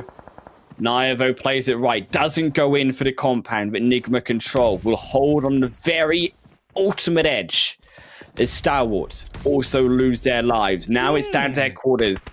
They've got to survive. They've got to get the points. The placements are there as more fights still on the center of this hill, but it goes away once more to the open expanse of nothing for these players, for these teams. Is YaLLa, they need to clean up these fights, so because Nigma have been gifted the next zone. Yeah, this is realistically a free chicken dinner for Nigma Galaxy. Let's be fair, they're all gonna rip each other apart, and as the blue closes in, 25 seconds left to go. Conquer Iraq, Revolution, YaLLa, and even the last player of Headquarters, last player, NASR. It's not going to be easy for them. It's Rio's going to step up again and get a knock. But still more CONQUEROR looking for the fight to clean up versus YaLLa. Both of them going down, but it's CONQUEROR who goes down first. But it is a broken YaLLa squad down to one here of hope, and the revives shall not come through with that much time needed to take them all back up. Headquarter looking for the push. I would argue that Naya doesn't need to go this far, though. He can try to hold back Enigma because they do go a little bit too far. Spy them down, but Freak does not know where they are. He also doesn't necessarily know how many players, if there is one on the underside, and Naya throws out an offensive smoke to take away any kind of vision outside the door of the warehouse. That's at least good survivability from Naya. Freak is going to push forward on his own for the time being. The opportunity is there to possibly win the 1v1. NASR going down as well. Music to the ears of Headquarter as more placement points going over to them. Another falls as Revolution. At least 8 to 13 points combined with the kills here for Headquarter. But can they grab more? It is going to slow down. Naya, he's getting in on the edge, but he's on the edge of the blue zone. Freak, I think they might be finding him, and unfortunately, yes, they do. Naya is down, and YaLLa is the next on the menu here, but instead, this time, for a main course of 963, 3 now down for them, and they're looking to solidify their second position in this game. YaLLa said it was going to be tough for them. They dealt with it. Now they're down to 2, presuming, hoping can get the revive onto Ragnar. They're getting battled by either side as well. 963 on one angle, Nigma on the other. The most important thing is to give credit to YaLLa. They have made it into the circle. And YaLLa, they kill everyone off coming in onto the circle too. The only reason 963 is also in this game is because they had a compound exactly like Nigma's in the previous phases to hold down and call home. YaLLa have been slightly rebuked with the zone node given back to them as 963 now the furthest away, need to make the push, but we've got 30 seconds to do it. The smoke's up there, but it's a beautiful nade through for Messi to find the first initial knock, hoping will be confirmed alongside Ragnar. The 2-piece F and Messi confirmed and away, and now yet that extra time the 963 needed, they can begin to pressure and assault down onto Nigma. Who's a way more important squad wipe from 963 into YaLLa than you could have asked for? Because the circle's shifting up north, it allows them to carve a little bit of a fight, a little bit of point of contact onto the members of Nigma as they have to move into the edge of the circle. And it's completely flat in front of them. Completely flat. But Nigma haven't found a knock yet, and it's not over till the fat lady sings. Imperium, we've got to have some optimism here for 963, but it is looking dire. It is the 4v3. They've got the numbers advantage, but Lord is just pinning them down. And Zuxi will be pinned away. Looks for the second from Lord, and he cannot be gifted anything more free as they come on out. Lord switches to the automatic, gets down another, and finds even a third here potentially on Tenosa. And it's a 3-piece. Yes, he falls, but the work is done. It is only Messi here to survive. Can he find the extra one? Onto Freak. He needs it to try get it. Down to a 1v2 situation. Freak gets back down though, and now with a revive coming through onto Lord, it is all curtains here for 963. I am wondering, I know we didn't get Messi's perspective for the majority of that engagement, but I do wonder how much more he could have done to help the rest of his team in any way push closer to the edge of the circle. I want to be nice and say he did as much as possible, because now he's pushing forward, looking for the knock on the Freak, but it's out in the open as the circle did shift down south. They're looking for the extra confirmed. They will get rid of the information from the fallen man of 963. Messi flamed away. And like the desert itself, it's only a hot chicken dinner being toasted in the oven here for Nigma.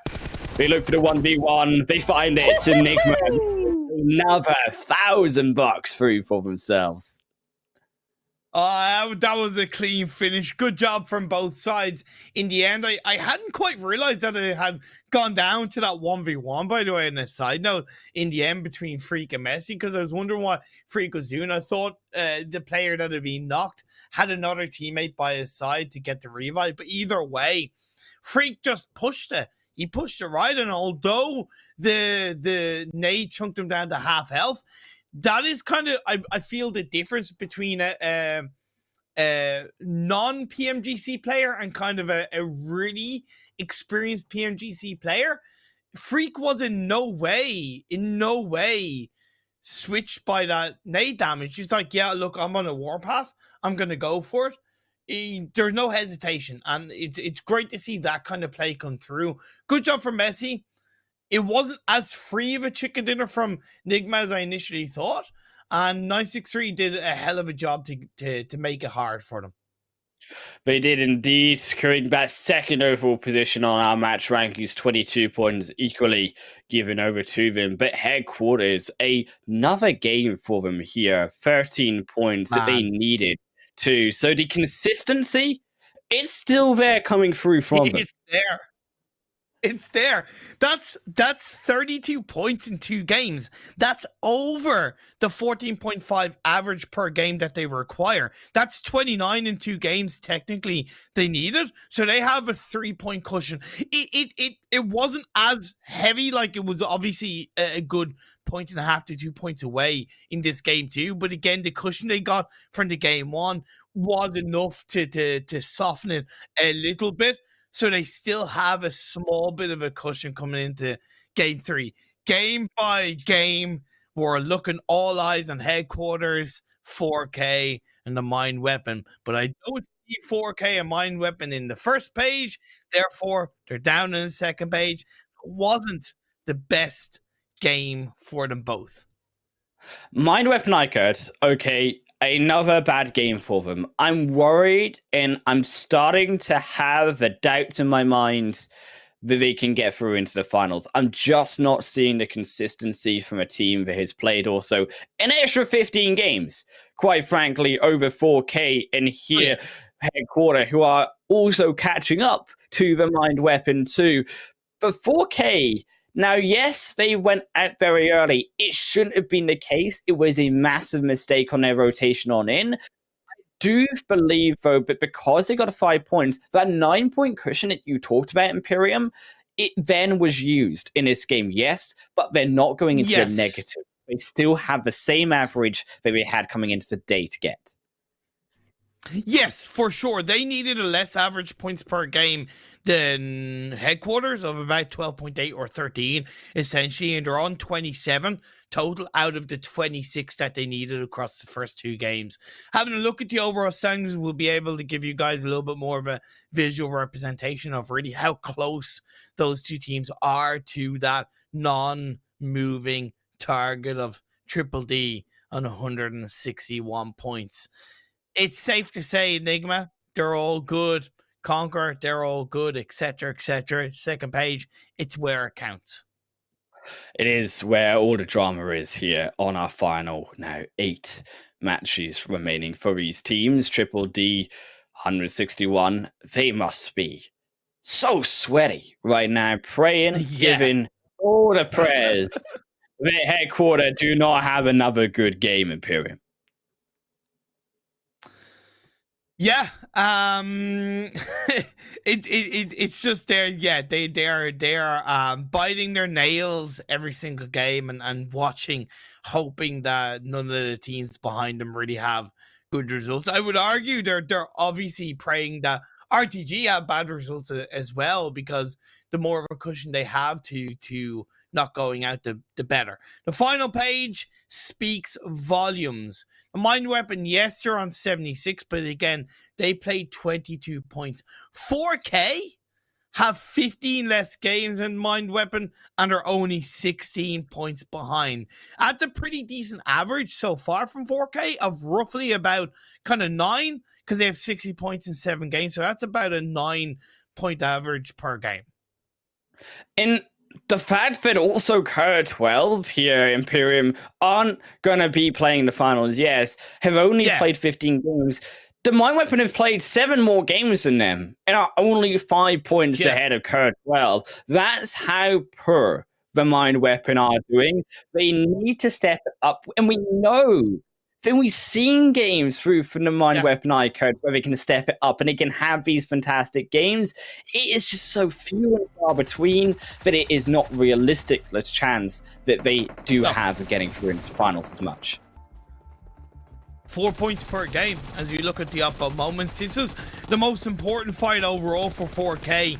I would nearly argue across the 2 games so far, because even in the first game they didn't have really kind of massive fights, right? It was more in the last moments that they helped to get the better of Rico. That clearly gave them the extra placement points on the chicken dinner and a few extra elimination points. But that win onto 1,000,000 gave them full squad and 4 elimination points to kick off that game too. So it made up for the poor later rotation.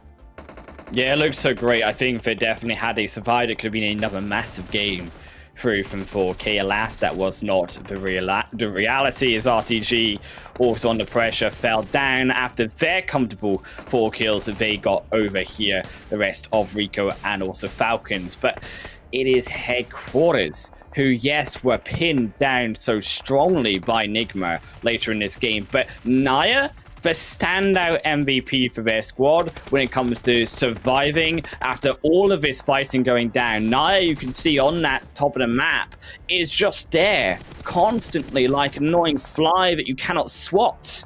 But finally, Nigma were able to find it. On a side note, by the way, Ida Rico Infinity, he's the first player to hit 100 eliminations in the Super Weekend games for any of the players. So congrats to Ida. He's currently the highest elimination leader of the PMPL Arabia. Just something that I wanted to highlight as I was having a quick look at the stats. So well played. I know they went out early, but just something I wanted to point out. Still speaks to the consistency, though. I think it has been coming through from Rico Infinity Esports. We've not mentioned it as much because it hasn't been as impactful as we went through later on to the tournament. But I don't think there's realistically been a single game here. Maybe in the first match or two that you have had Rico Infinity not be in that number one spot. And that speaks to how strong they are coming on into the finals, as well as they're also Nigma Galaxy closing out that chicken dinner alongside them, now bringing that consistency, that PMGC level that we were looking for. But it is not down to those teams at the top. It is the bottom that we are looking at as we head back on Erangel after another short break.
We're back after 2 games here at the PMPL Spring Split for Arabia. We are, of course, myself and Imperium here, but there is an imposter down below, and that is the Oppo Reno 6. But it is not a bad imposter, it is the most beautiful of one there, with upgraded performance and upgraded fun. Celebrate your winning spirit with the brand new Oppo Reno 6 series, the designated smartphones for PUBG Mobile Middle East and Africa Esports 2022. Imperium, it's all down to a few of these teams now, with 8 matches to go. Headquarters looking like the most likely of these teams to get through.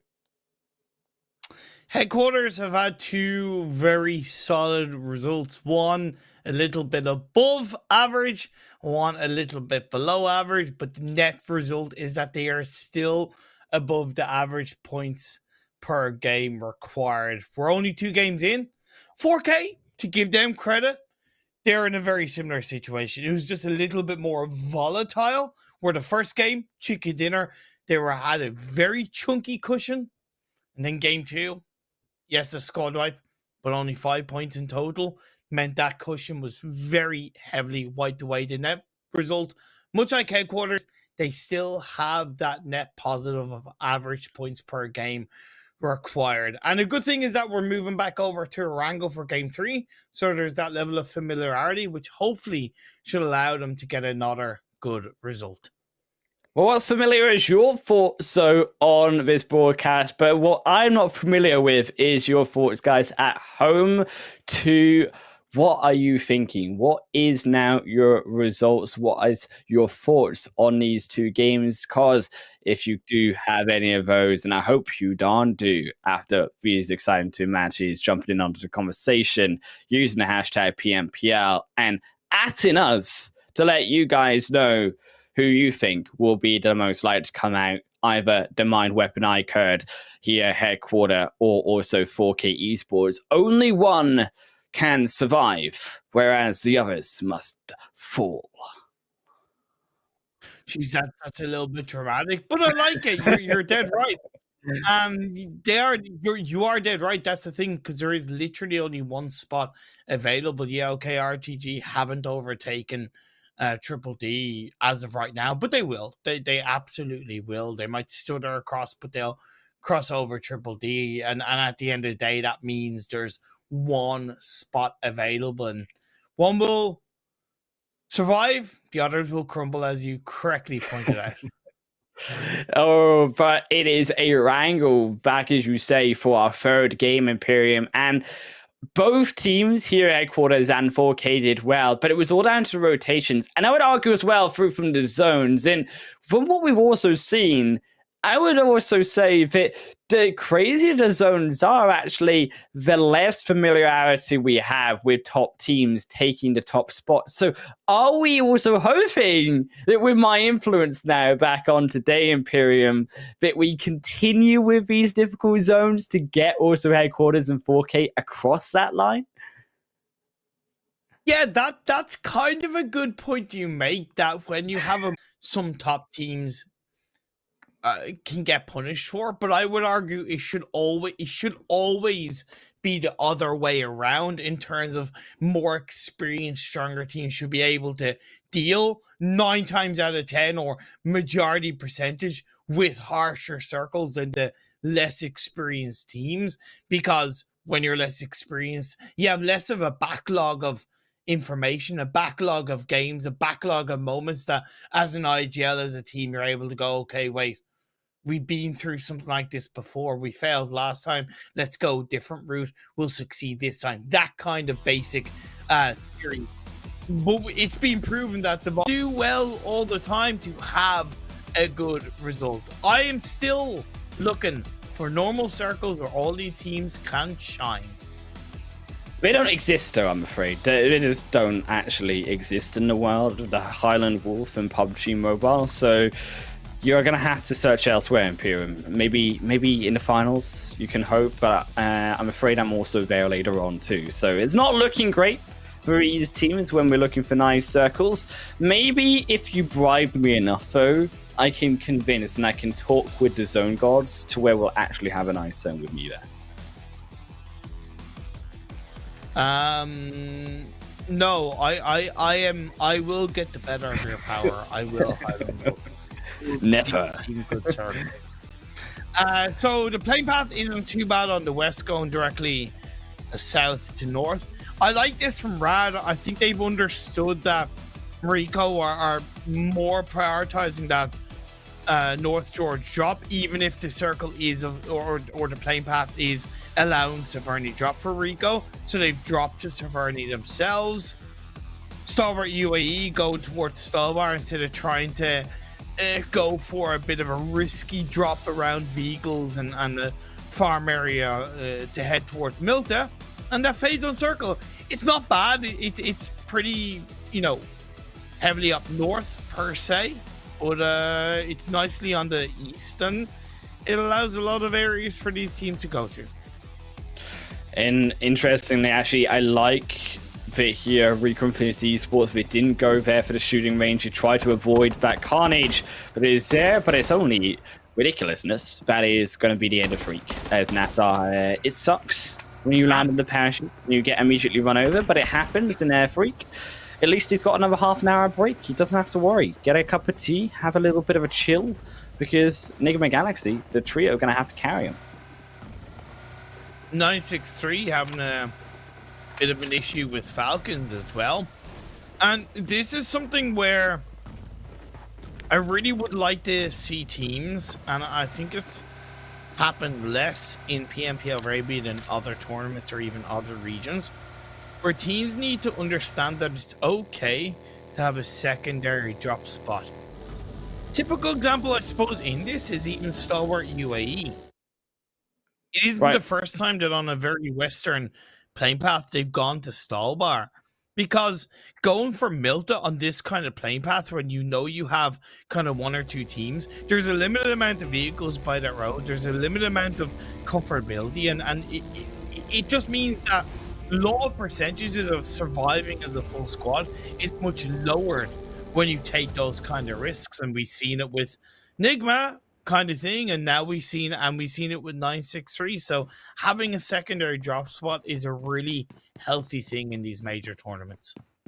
And this is what we also echo here with Rico Infinity Esports, as I say, changing that drop spot back slightly over, adjusting it to that North George pole side. But again, as we said, avoiding that shooting range, that more riskier side of Severny closer to north of Stalwart and also Rad.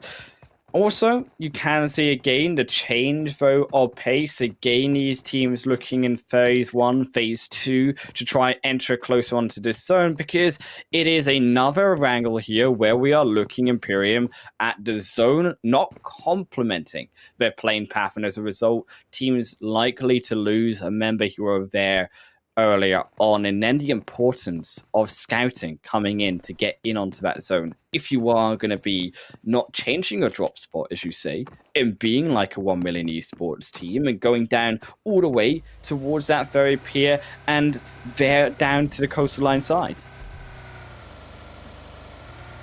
It's all good for 1 million going to Primorsk.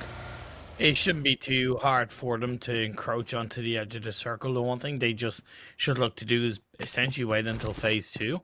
A little bit similar with 4K on that more western roadside of the map. Headquarters have a great entry point. We saw what they did in the first game of the day. They would rotate, although it was more of a northwest rather than northeast phase one in the first game of the day. But they did make a great rotation around that kind of cube compound by the riverside, had a sprawl up and towards a hill, and then they did push up to the more coastal line on the west side. Thing is, how many teams in this phase one are going to look to rotate towards the edge of the river, towards Stalwart? How many teams are even going to commit to the north of the river? Because right now it's kind of more 60-40 with 60 on the south and 40 on the north, because a good bit of that kind of phase one, well, not a good bit, but more than what the teams would like, is inside the water on that north side.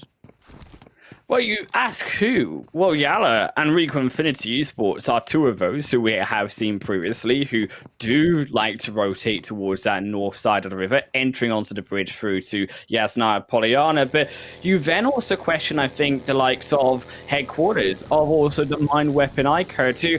Are they going to continue with this change of strategy and go down to the south of river and try to follow along Roshok? Because I would argue that may be also just as risky, or there will be even more risky. As you say, that northern side of the zone still is very much in play, and it wouldn't be out of bounds in phase 1 here, even closing to number 2, to make that slightly wider rotation and go along that coastal line to make a long wrap around, even if it did go to the south side. Because then, if you do are quick enough to get around Stalwart, you also avoid that risk of being caught on the bridge into Yasna Poliana. Yeah, again, it's also the fact that as of right now, the north side of the river is the less congested, therefore there's more space, more comfortability, a safer route in towards this phase 1. The mine weapon iKURD going from kind of Watertown Rune split to the very northern edge of Roshok. I'm not against that at all inside this phase 1 position.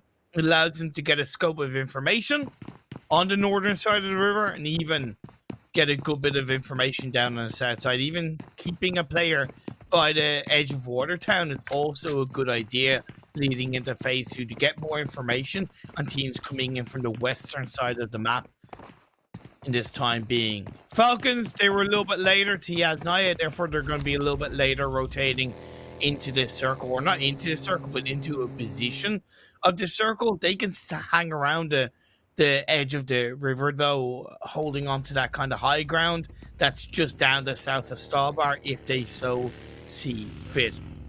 We're about 2/3 of the way through. Highland Wolf and teams, not looking too bad. It's a fair circle here for our first phase, and no one really going down, minus our few ejections early on in the parachute downwards onto the fields of Erangel. But YaLLa, also a crucial position here, as we said, there is the option to rotate down through, or sorry, up through the northern side, and they do hold that location. Rico Infinity Esports heading slightly down towards them and beginning to be surrounded with Rico now. More teams coming across the bridge, and also forgetting here that Rad are also in front of them too. Yeah, that split that YaLLa have is perfect because they have a couple of players in the compound that's kind of either side of a hill, and then they've one down the south, one up towards the north.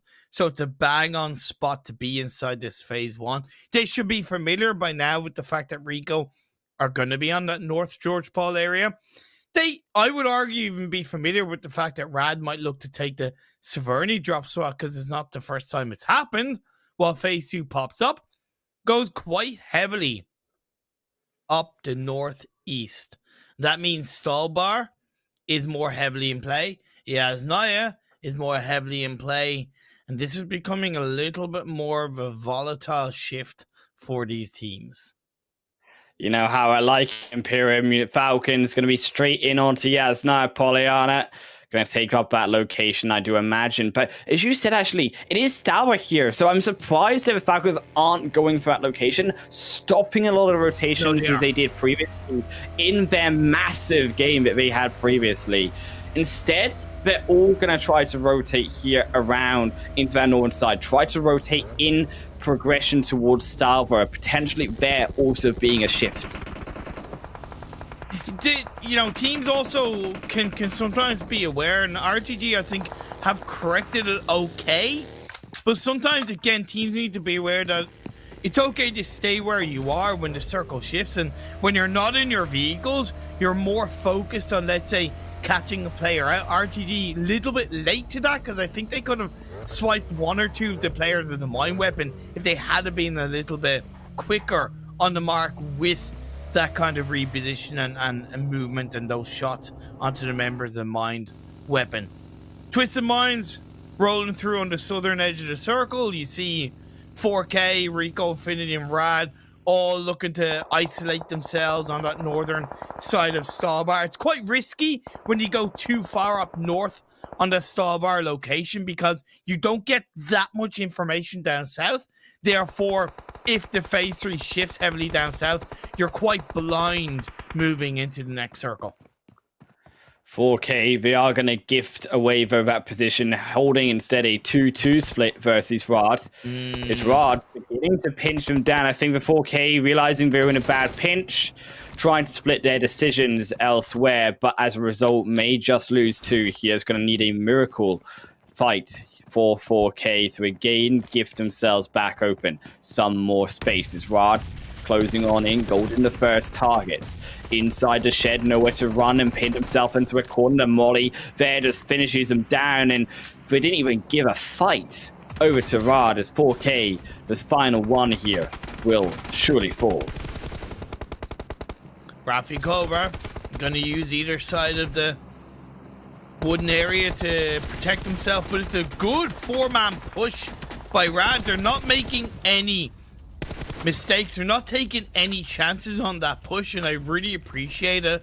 I could argue that 4K, the other 2 players, could have been a little bit quicker / more aggressive on trying to create some space against the rest of against Rad. But then again, 4K probably would prefer to play a little bit passive and go, okay, look, we made a mistake. We lost 2 players, but we still have 2 players up. Let's play a little bit more passively, adjust our play style, and try and extract some kind of decent result from this game, because again, every point counts. So I don't mind that from 4K, considering the position the team are in. Oh, a big shift though from this circle here, and it's very up in the air, Imperium. Yes, now Pollyanna is still inside the circle, but it's Stalber who we are going to see the most of in this third phase. And I asked, or was asked here by Zute another day of this event, where would you like to see the zone shift to? And I said Stalber, because I think that we haven't seen enough. I think that Stalber is one of those trickier locations where there is so many little dips, so many nooks and crannies that can be taken advantage of, and the terrain very volatile over in this mountainside, and the information going to be highly tested through all of these teams on do they know the spots of Stalber that are strong enough. How does Stalbar finish? The very top of Stalbar finish in an America's Elite League, a day that I was commentating with Maxman, and that was a joy to behold. So I'm with you for Stalbar finish. This is probably going to be more of a southern side of Stalbar if it is going to finish up on top of the mountain for the time being. Stalwart UAE currently hold on to the highest part of the mountain. As Revolution, a bit of a 3-1 split. CONQUEROR hanging on towards the eastern side. The Mind Weapon iKURD, one of the teams we're really waiting to wake up in this game, move in, while Headquarters, a good average so far, but they're going up against the members of YaLLa for now. They've lost a player. Aziz is eliminated. It's a high ground information that YaLLa are utilizing to extract the members of Headquarter, and they're running on into Rad. It only gets worse for YaLLa. He's slowed down in the face of them, but walks straight on into another. And it is disaster for Rad. Or should I say Headquarters here as Rad take down a secondary member. Down to 2 here for Headquarters. They can try to push back. At least they've got survivability here like 4K, but it's not looking great at all through from them, and almost losing another. Oh, come on, Headquarters. Come on. In Headquarters, we trust. In 4K, we trust. Look, in Mind Weapon, we trust. I'm going to get behind them for the time being. Naya, trying to react to Rad in a confident way. Throw out those shots to slow Rad down. At least they're a little bit deeper inside this circle. And if they leave it a little bit longer, if they're able to suppress Rad, based on the next circle shift, there could be YaLLa third-partying, or at least kind of pushing Rad from behind to give Headquarters more space. So it really is important that Headquarters still be a little bit noisy, still look to kind of take a little bit of risks against Rad and not stay too passive in the shack.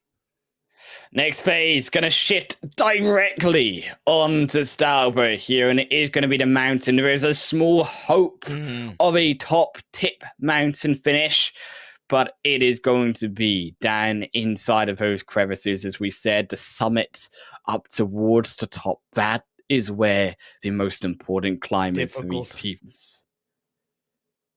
Yeah, because there's many levels and layers up on the kind of side of the mountain.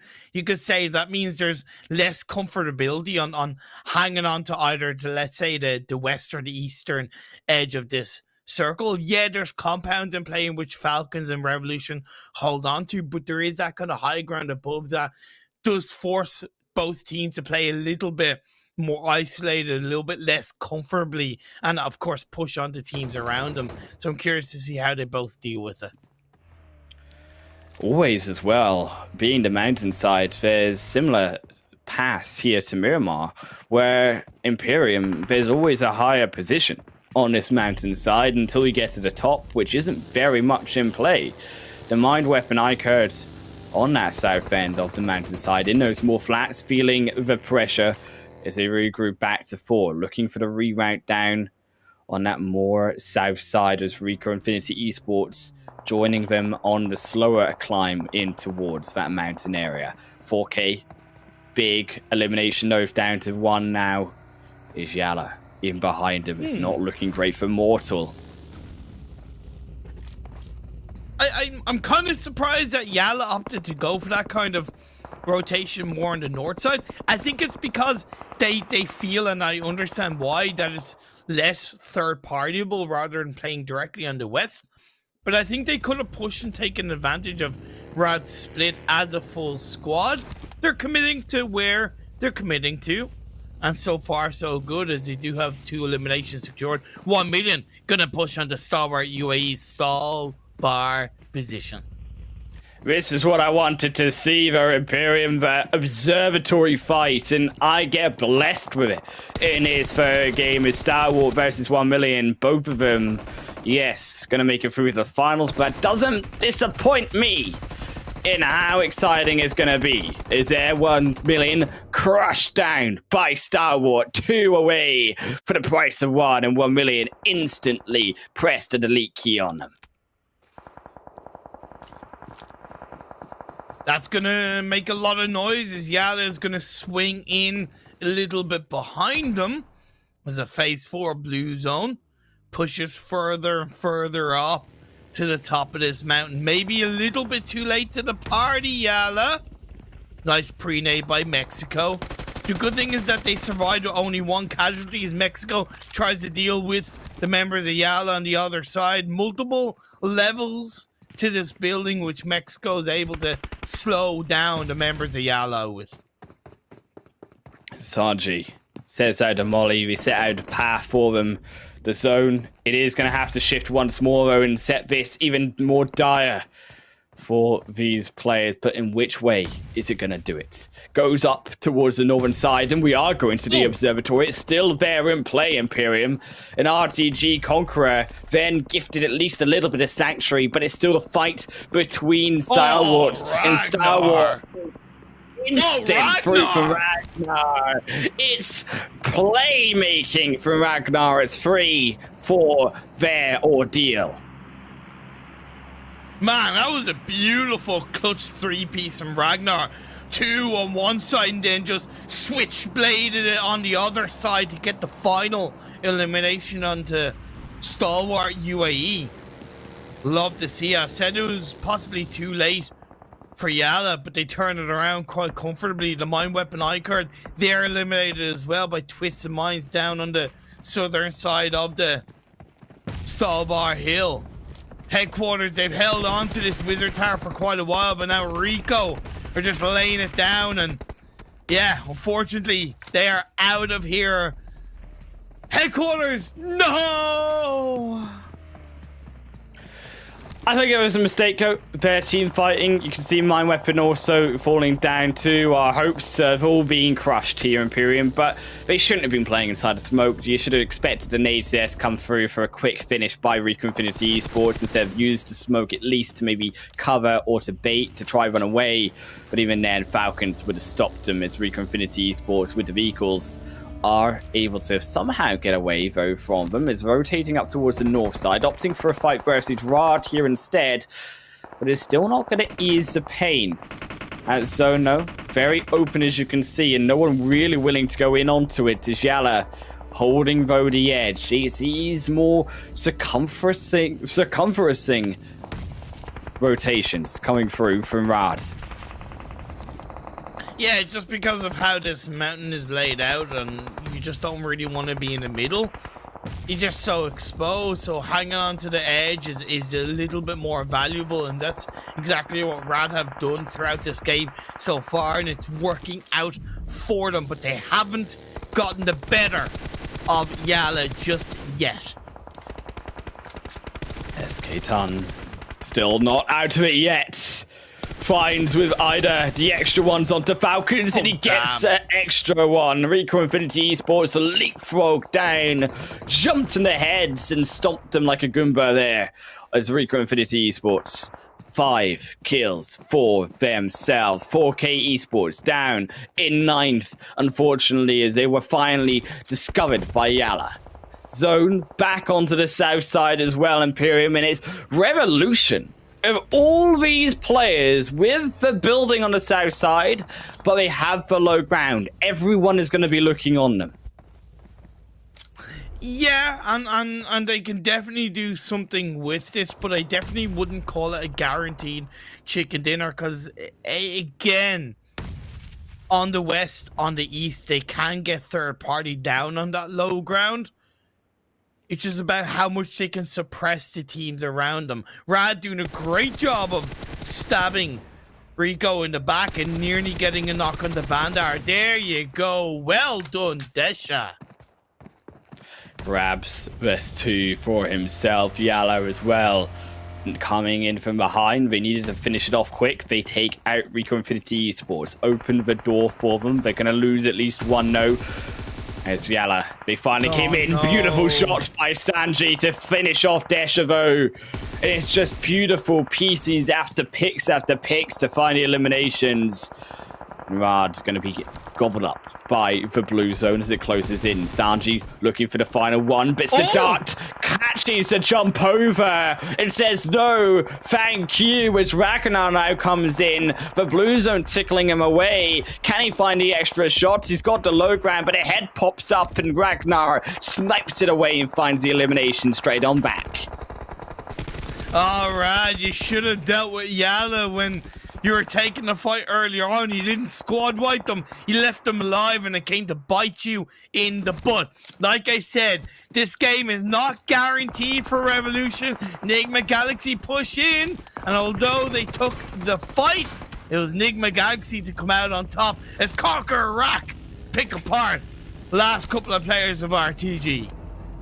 And CONQUEROR, a full 4-man strong team here versus duos and solos. They should be able, with the numbers here, Imperium, to do some serious damage in onto this game, let alone maybe even grab the chicken dinner.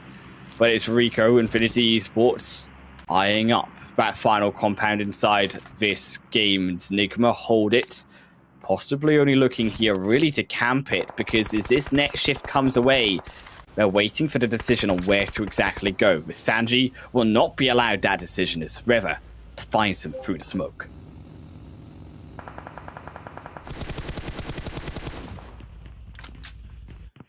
Hamodi. Nigma Galaxy looking for the overwatch here as Grozer as well.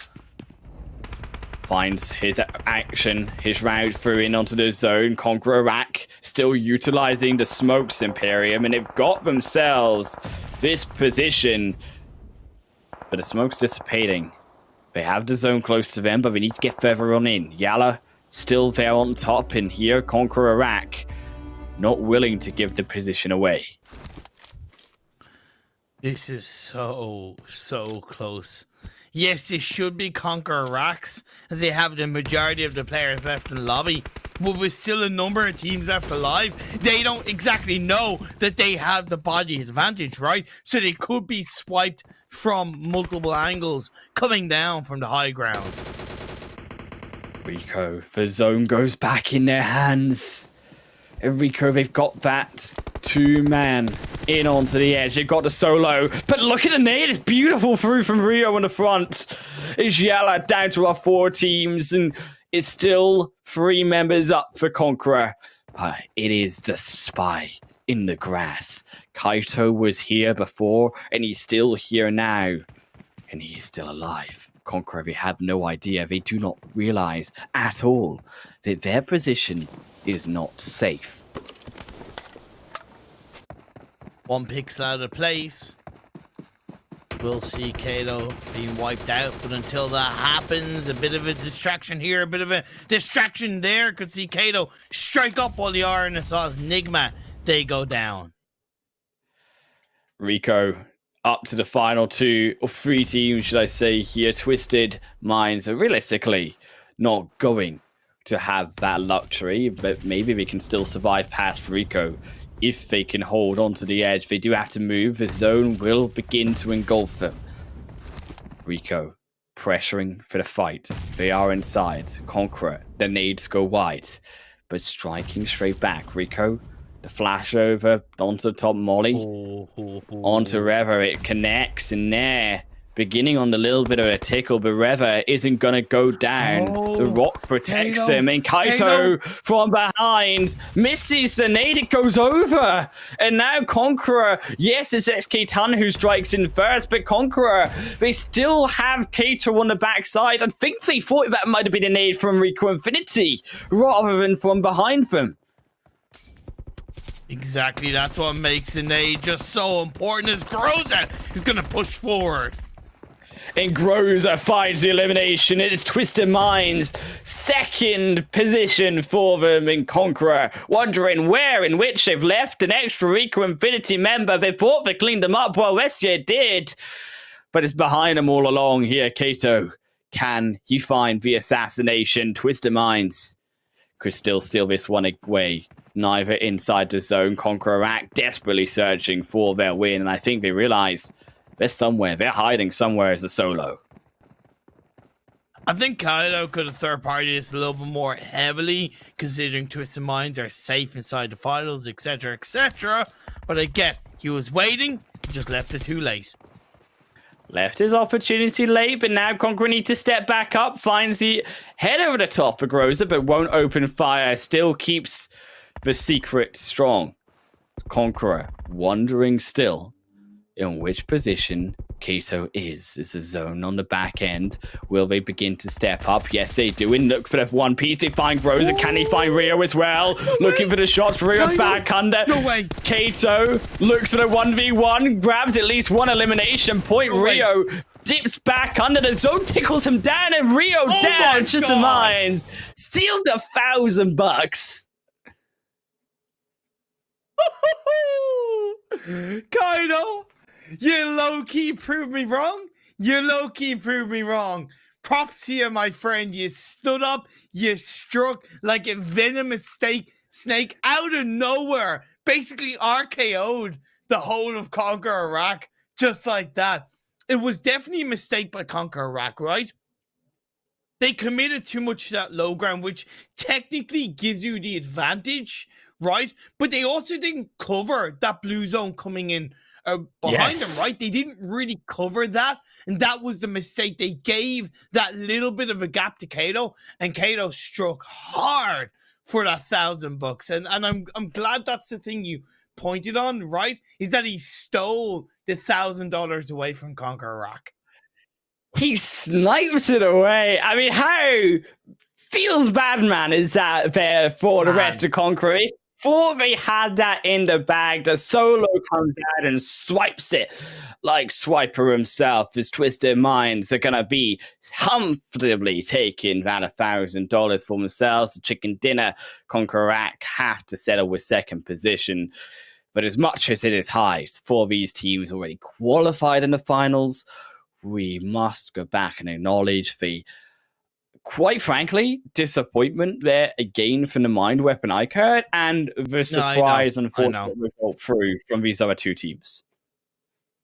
Yeah, that's something we'll get on in towards the second page of this game 3. It's just one of those things. 4K getting 2 points, Mind Weapon getting 2 points, Headquarters getting 1 point. It just puts a big dent and also puts them in the negative of what was the average points per game required coming into today's games. I don't think it does a massive dent onto 4K and Headquarters, but it is just Mind Weapon. To be perfectly honest, they have been consistently poor. That's it. They've just been consistently poor. This is their standard right now. This is their results. We need to stop being surprised by the Mind Weapon on those 2 points per game. I think in this Super Weekend alone, it's been kind of like, 5-6-2-0-2, and then today's 3 games it's been 2-2-2. That's it. What if you can't get a game past 6 points? What do you expect? What do you expect us all to think? It's harsh.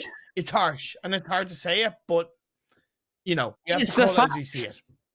It's the facts, right? At the end of the day, if they want to perform better, they gotta prove to us that they can do better a little bit more than the 4-point average. That average, on point. Oh, looking so darn sweet there as Twisted Minds pick up their second chicken dinner. You still gotta wonder, though, quite frankly, and it's been in the back of my mind, 7 chicken dinners still for Rico Infinity Esports. How rich must they be looking out of this competition with still the opportunity of more games and chicken dinners to go? Look, this is why I didn't put Conquer Iraq in as a bold prediction for top 3. It's why I put NASR, Nigma, and Rico. Because as much as I credit and commend Conqueror for being a very strong team, I see those kind of fundamental, and they genuinely are kind of fundamental mistakes that's stopping them from reaching that next level. Hopefully they can focus on that in preparation for the finals, but until I see that change, I just can't help but put them away from the top 3 leading into the finals. But music though to the ears here of DDD Esports in that third match, and also RTG Esports KURDSQUAD too. They are now sitting a little bit more comfortable in this 15th and 16th position, as the rest of our 17th to 20th teams are still struggling to get there. Still a 45 to 50 point gap between 16th and 17th. And when is it here in Imperium that we're going to see that finally begin to be closed? It will be closed, but will it be close enough? That's the thing. Look, it's there. They know the mistakes in terms of Headquarters and 4K, specifically because we've seen the potential from them today. They know the mistakes. I just hope that this isn't a downward trend, right?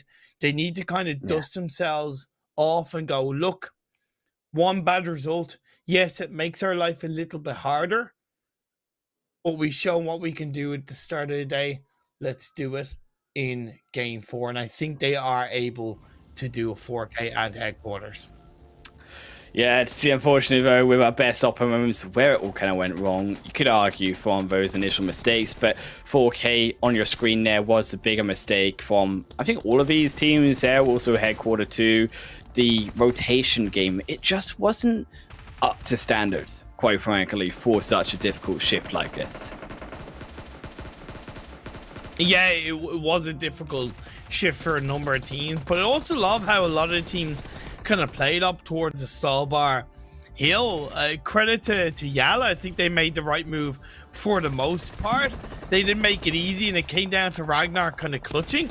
You saw that double followed by the third. My God, that looked just so damn good. And I think they made the right call in that moment as well.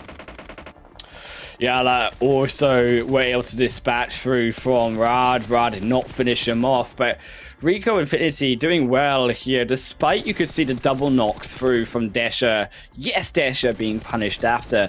But for Rico to get that third position overall and still keep up the consistency, and it shows me actually coming in onto a super weekend, as you said, practicing, experimenting with harder strategies, that when even they're reduced to one single player, but still able to find a good result. And that's, I think, the only team here in out of all of these 20 has been Rico that is capable of doing this time and time again.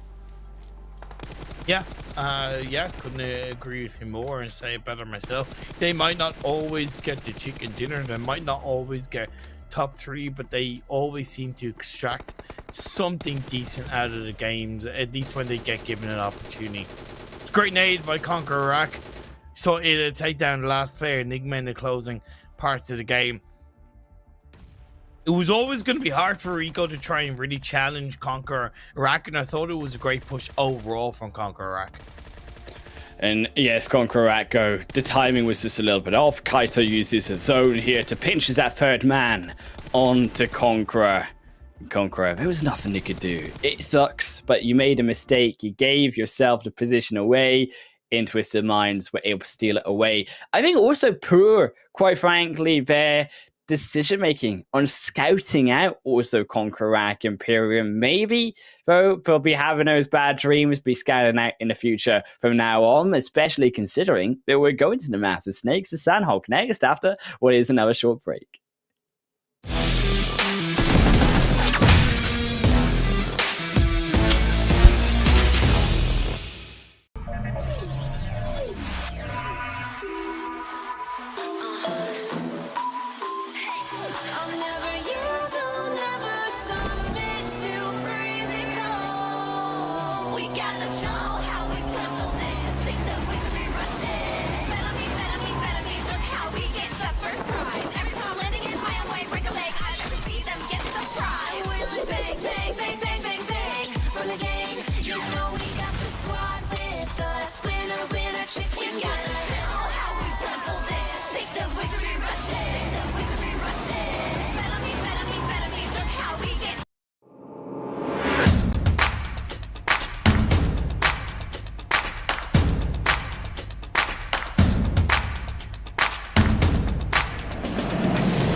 Welcome back, everyone. We're heading up now onto Sanhok here, our second day of the final Super Weekend. Myself, Adam Wolf, and Imperium alongside you. But it has been, what could be said, a Highland Wolf cursed day today. 3 difficult zones, and we're heading on to Sanhok next for some respite. Gotta say, though, what you think at home about these zones and jump in onto that conversation and using the hashtag PMPL. Give us your thoughts and of these zones, of these players too, because it is, as we said, a fight, albeit for that final spot. Triple D looking pretty comfortable after that third game, though. Yeah, they are. There's a small sigh of relief from the Triple D side. 4K, they've gotten themselves 29 points in 3 games. That's about just under 10 per game. That's a good 3 points per game below what they needed. It's not, again, they're not outside of getting back above that average point per game, being honest. It's a little bit tougher for headquarters, though. They've only got themselves 22 points, or 23 points, should I say, in 3 games, and that's much lower compared to what they needed, with just 14.5 points per game. So I'm looking at this Sanhok game and thinking, headquarters, I need a hell of a result from you guys. I need a big controlling game from headquarters, whether that's being a little bit more aggressive and taking more challenging 4v4 fights. They have an opportunity, as sometimes we see on Sanhok, teams, I believe Stalwart and another team like to drop in Painan, in which they can maybe third party. If that's the case, I believe so. If that's the case and the opportunity is there, they should look to do those kind of things early on in the game to rack up a couple of eliminations and see what they can carry that forward into the later stages of the game. A big step that needs to be taken, Imperium, by headquarters, by 4K, by particularly the mind weapon iKURD, who coming in now to 2 games remaining. Yes, headquarters have had 2 out of 3. 4K have had 1 out of 3, but it is the mind weapon iKURD. Now, as much as we beat them down for what is, quite frankly, a very poor showing out of 23 matches so far, they still have had those glimmers of hope. And I'm going to be a half glass full kind of guy today, okay? I've changed my ways here in PM for them. I think that if we can see a couple good results, these final 2 games, there is a world where they could still also qualify themselves. Okay, so do you want to make it a bit of a friendly, just a little bit of a friendly money where your mouth is kind of, behind them this is like a bet that you feel very confident after 23 games. Well, yeah, that's the thing. But here's the thing: I'm gonna make it good for. At the end of the day, it's gonna be a good result. Okay. If you, the reason why I say put money where your mouth is, if the mind weapon make it past Triple D and into the league finals, you give €20 to charity. Okay. To charity of your choice. If they don't make it in, I give €20 charity to €20 to a charity of my choice. It's it's just that little bit of a. Will we go for that? Is that a mutual agreement? Yeah. Okay, let's do that. Okay, cool. Positive at the end of the day as we make it into the Sanhok. So I say it's a win-win. It's a win-win. So you hoping that they do get in now for you, so that, or albeit for charity? Is that why the other way? No. See, that's the thing. That's why I say put your money where your mouth is, because you want the mind weapon to make it in. That means you're willing to put €20 behind it. That's true. For charity. Exactly. The thing. That's how I look at it. So look, we'll have to wait. Again, it's a net positive. Look, I am hoping for the sake of the charity, I've got my mind on it, on what one I kind of want to go for, but they got to get there. They've got what is going to be a long road ahead of them, about 80 points here between the final 7 games they've got, and it's not looking great though for them. Is it 1 going down? It might be from the side of 1 million though. That's 2 for them. They're getting here the kills, they're getting the eliminations. They clearly are hearing us out for that shouting. Well, the mind weapon normally dropped cow, and I'm wondering if they knew that 1 million like to split drop around that kind of coastal line in the mainland and thought, look, maybe if we send the full squad to Tap Mock, we might be able to catch them out. I hope that was their game plan. If that's the case, hey, hell yeah. Now we see a 1v1 between two teams who are fighting for the right to party inside the league finals. Headquarters and 4K win out the 1v1. Golden gonna strike back away for the extra 1 kill for themselves. It's unfortunate there for, of course, Headquarters gonna lose out a player, both of them in the fight for that extra position on in. And checking out the replay though, of course, of how the Mine Weapon did get these initial 2 kills. A very clean 1-for-1, but here's here Zakaria finishing off at least one of the Mine Weapon before going down themselves.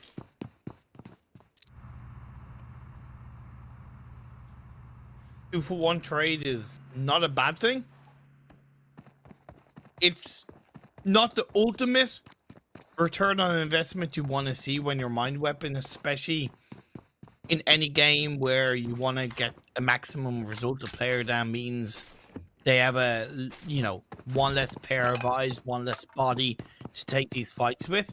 But considering this phase 1 circle is quite heavily on the north, they don't really need to move and they can stay a little bit quieter in around the Tap Mock Cow area, hang on to the hills around it, and then look to possibly punish 1 or 2 teams moving in. What I would recommend is they look to head more towards Mong Nai, because not only is it going to be the less congested part of the phase 1 circle, but it also means that they're going to be able to more effectively punish a couple of teams who are moving in from that edge on that eastern side. Let's say CONQUEROR from Camp Bravo, maybe 963 moving in from La Quaya. So let's see how Mind Weapon plays this phase 1. Gonna be, though, a very, very quiet here, phase 1 for the most part after our initial kills. Once more, the zone, keep in mind, has gone over towards the main island here of Sanhok 2, so it's going to be a very kind one here for these teams. I'm hoping that we don't have to worry about a choice of which island it's going to go on to. It's going to go maybe not towards the ocean for once.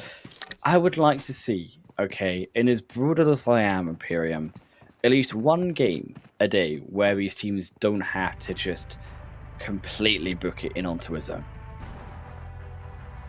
Yeah, I get that, and normally that's going to happen in Sanhok. Not this time around, you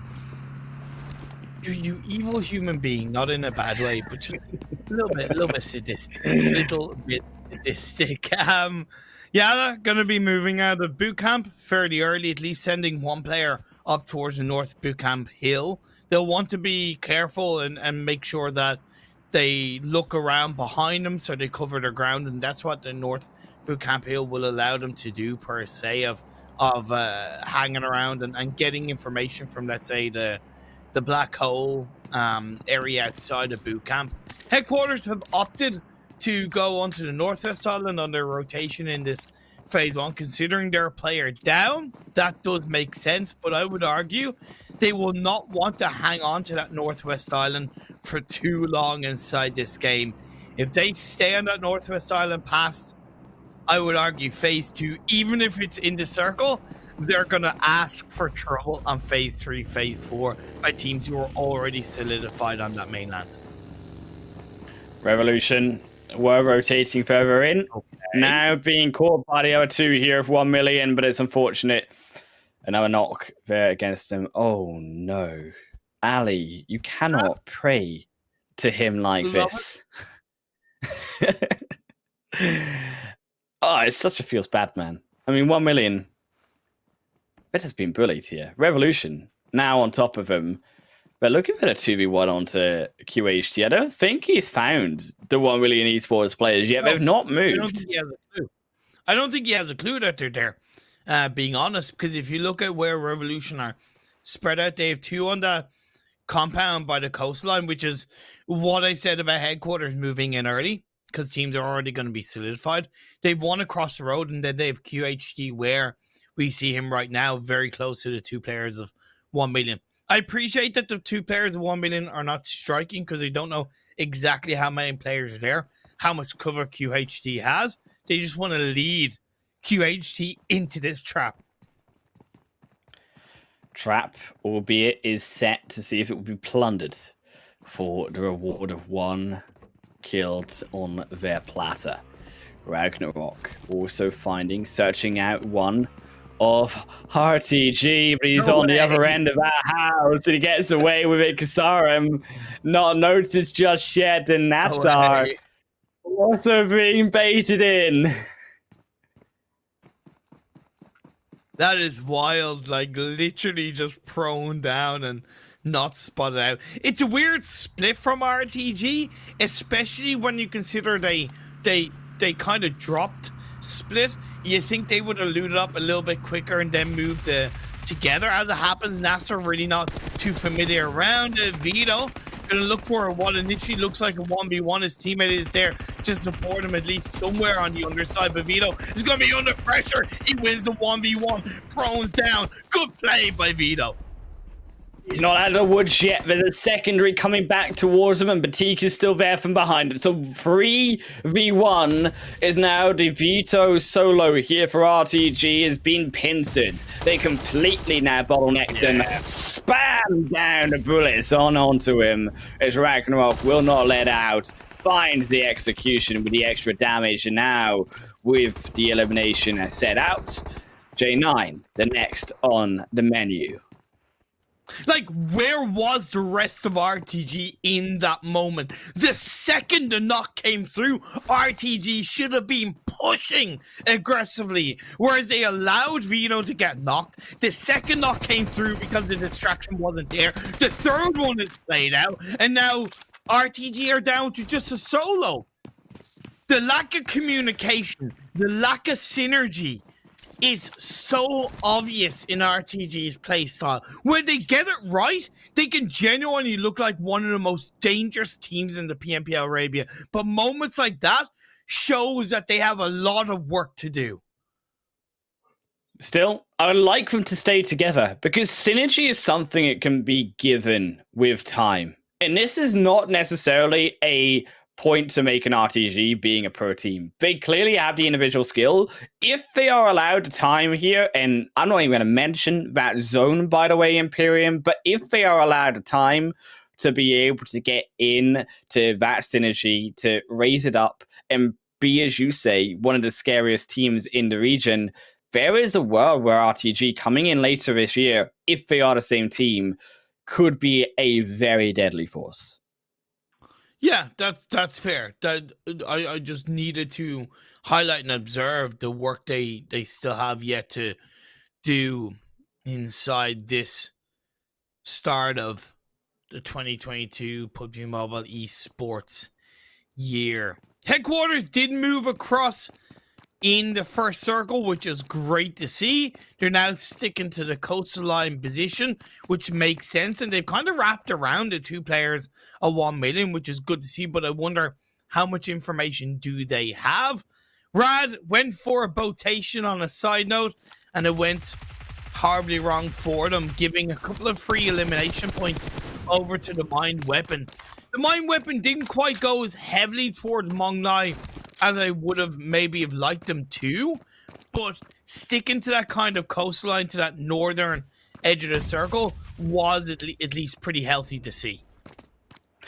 Still, going to be gifted away with the kills, and for Rad, it's a dire series of events, as Ali is gone fishing, and it's a full catch as Desha now also going to be firsted down, but it's a punish there. Satan found the rock. Oh, he got way too aggressive, and Ali, there also Satan goes down, and Rad, that was a crucial playthrough from them. Damn, wasn't expecting that.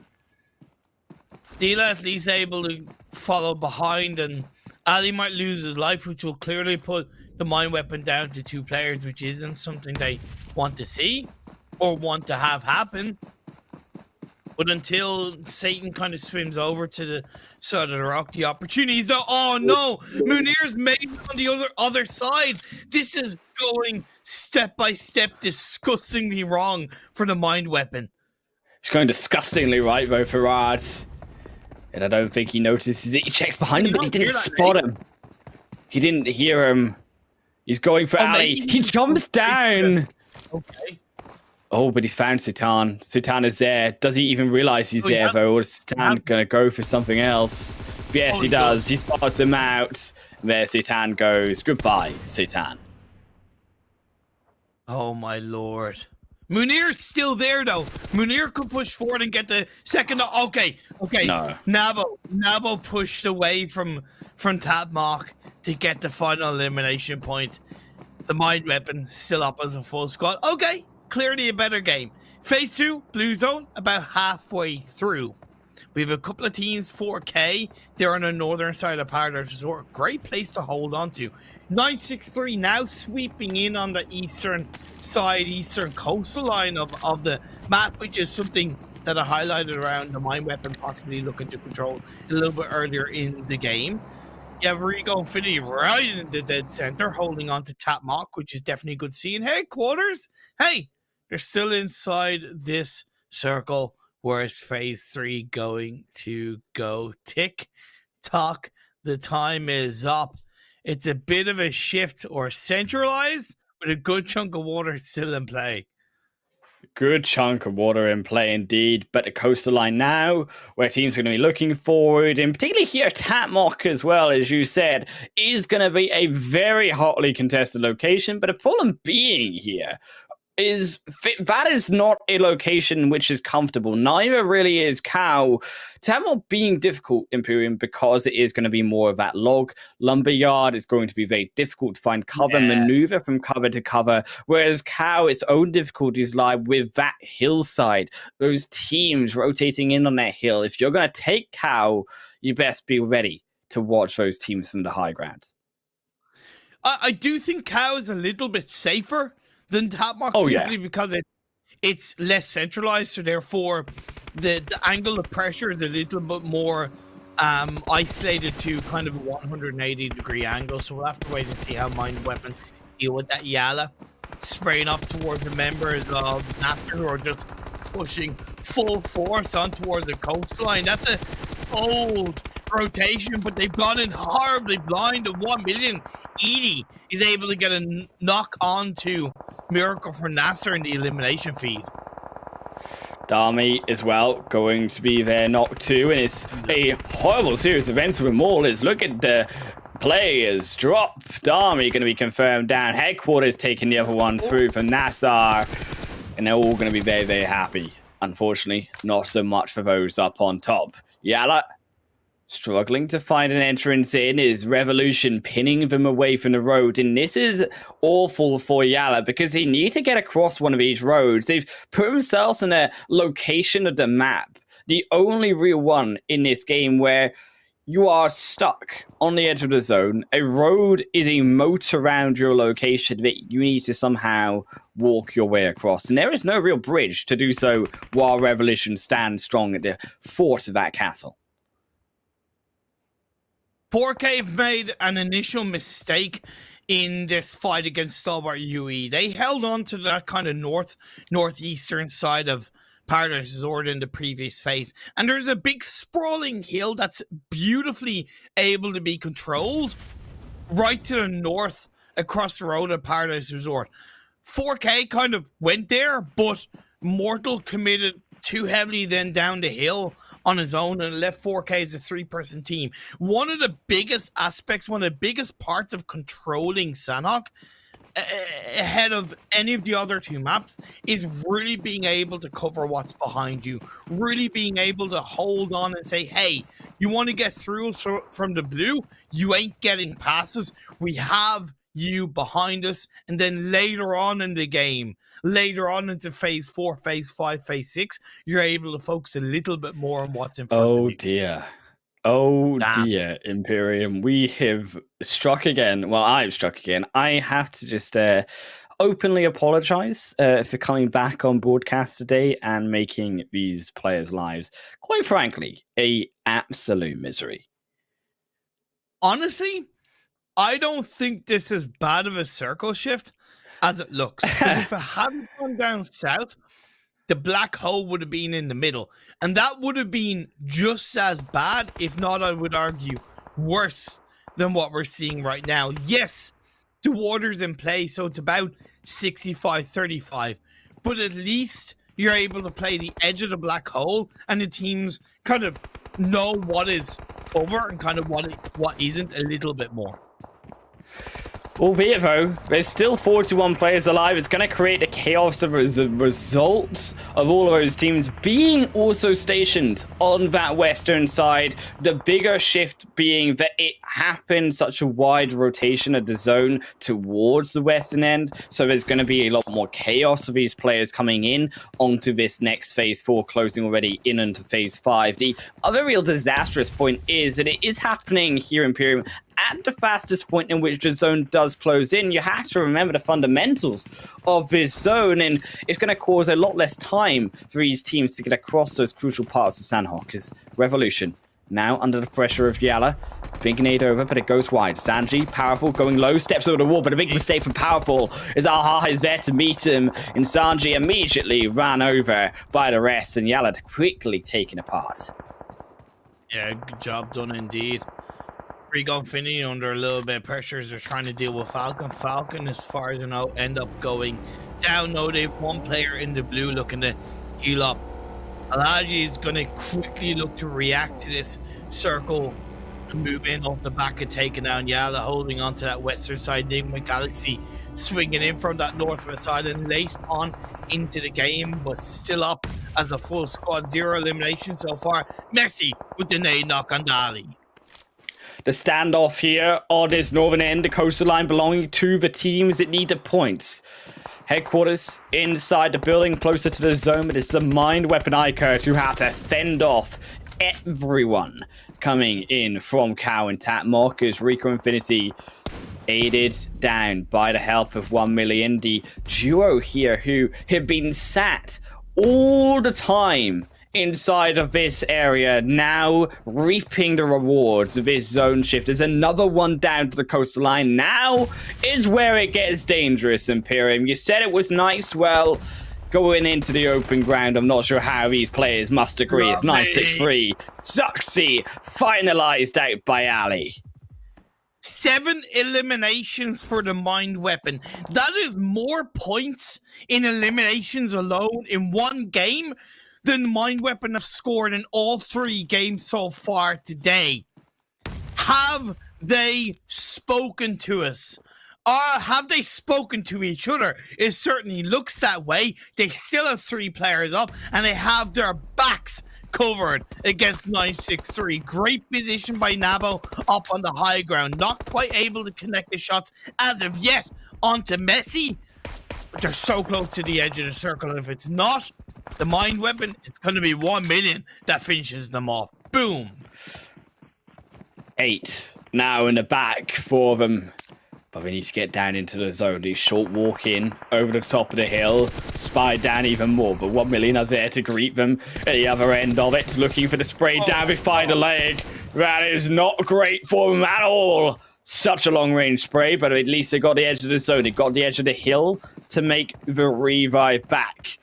The zone, again, already though on its next shift, Imperium, and it's going to go oh my God. Even worse, potentially here, as it goes straight down onto the coastal line, onto those short docks, and there's nothing for these players to hold apart from those edges into the water itself. The 3 teams fighting for the 1 golden spot available are still in this game. But the thing is, out of the 9 teams remaining, 5 of them have a solo. So 4K go down now, it's very little placement points. If Mind Weapon go down, very little placement points. If Headquarters go down, there's very little placement points available. 1 to 2 minutes more, and that could change. Falcons all the way up inside a cow, so they should be the next one to fall, taking the most damage. Rico also now being engulfed. Ragnar, the final one, just outside Tap Mock. So the solo should fall eventually, but there's still more time to go. Bandar is actually going to be the first, as now we go down to 8. 1million also going to struggle. Maybe opens the door here for a double execution for Mortal if he can find Lixty as well. That is indeed the case. It would be wonderful for Mortal not only to get more elimination points, but to get more placement points. Nabo on a little bit of health. Pre-fires. Headquarters gone up against Mind Weapon. And they're using the zone. That's why pre-fire expected Headquarters to come out with a zone engulfing them, but they tanked the zone instead of the bullets. And Headquarters are able to lock down the Mind Weapon and keep their hopes alive, because the rest of the Mind Weapon, they've all gone elsewhere. They are trying to find 3 different plays, and none of them working out so great just now. The 4K falling in 7th, that is unfortunate, as they won't get the placement points as much as they desired, but it is still music to the ears of the other 2. As another one falls, Conqueror the next to drop, and immediately down to 4 is even more. Drop to their knees. Revolution now gonna fall away. A leg, the one in the water, the one in the zone for the Mind Weapon. Sussed out by Nigma Galaxy, and they don't look to stop. It's 1million fall. It's down to them versus here, Headquarters, but they're also knocked, and there's nowhere for them to run. Nigma Galaxy is looking like a comfy chicken dinner for them as Ali sat back in the blue. Hell yeah! Look at the first aid for Ali. Call him the medic right now. Top 3 for the Mind Weapon. Top 3 for Headquarters. But the elimination 24 points that the Mind Weapon secured, 9, that's a hell of a game. My God, about goddamn time, the Mind Weapon. About goddamn time. Let's You were go. waiting for it. We just wanted to see some charity money go through with the help of the Mind Weapon, bring it to us. Hamodi, though, dancing, saying no, damn sure that they are getting that charity money for themselves. You twerk that body there, Nigma Galaxy. You deserve it for $1,000. It's a Mind Weapon. Oh, we're going to be here for a while. We could get through an entire song here. What song shall we play for them? Because at least we've got another 18 in first aid kits. Yes, rightly so, for Ali to play through. Yeah, but I don't know if those first aids are going to be able to survive him up until the very end. He's still going. Chunking in. Yeah, but also he's on a limited amount of stems. Look at the amount of first aids that Nigma are just thrown out on the floor. They're just like, 1 for every elimination we've got, 1 for every victim of the blue zone. Twisted Minds. Oh, sorry, my weapon here, should I say. Still going. We're not going to stop. We're having some fun here. Maybe Nigma Galaxy looking to chuck something out here. They're triking each other out. Rouse taking damage. I think they've had enough. They've got bored. They're looking for more kills and they're searching for their own players.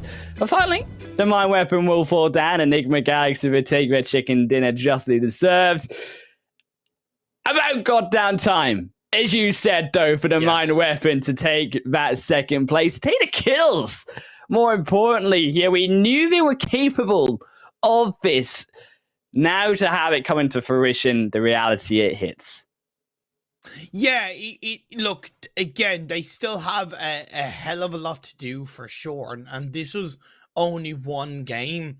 But I believe with second place in the 9 eliminations, that's about 21 points. That's roughly about 3 games worth of average points per game that they needed, give or take about 3, at least when you add on top of what they've got today. So right now they're kind of actually, I don't want to say back at square one, but they've now just caught up with 1 game. But that also shows you, right, the position that they're in, how good 1 good game can be, or how good another good game can be. So if the Mind Weapon in the final game of the day gets another kind of top 3, top 4 with 8 to 9 elimination points, that will be them very, like, a lot more healthily towards Triple D's spot coming in to tomorrow's final day. Yeah, we've got a lot of work to go. They've still got one more game. Keep in mind, after this, it's not over yet tonight for the Mind Weapon to keep their streak alive, but they will need to do so if we hope to get in onto that top 16. Still, the headquarters also putting up a good result, though, in that game to Imperium. A third position, a gain for them.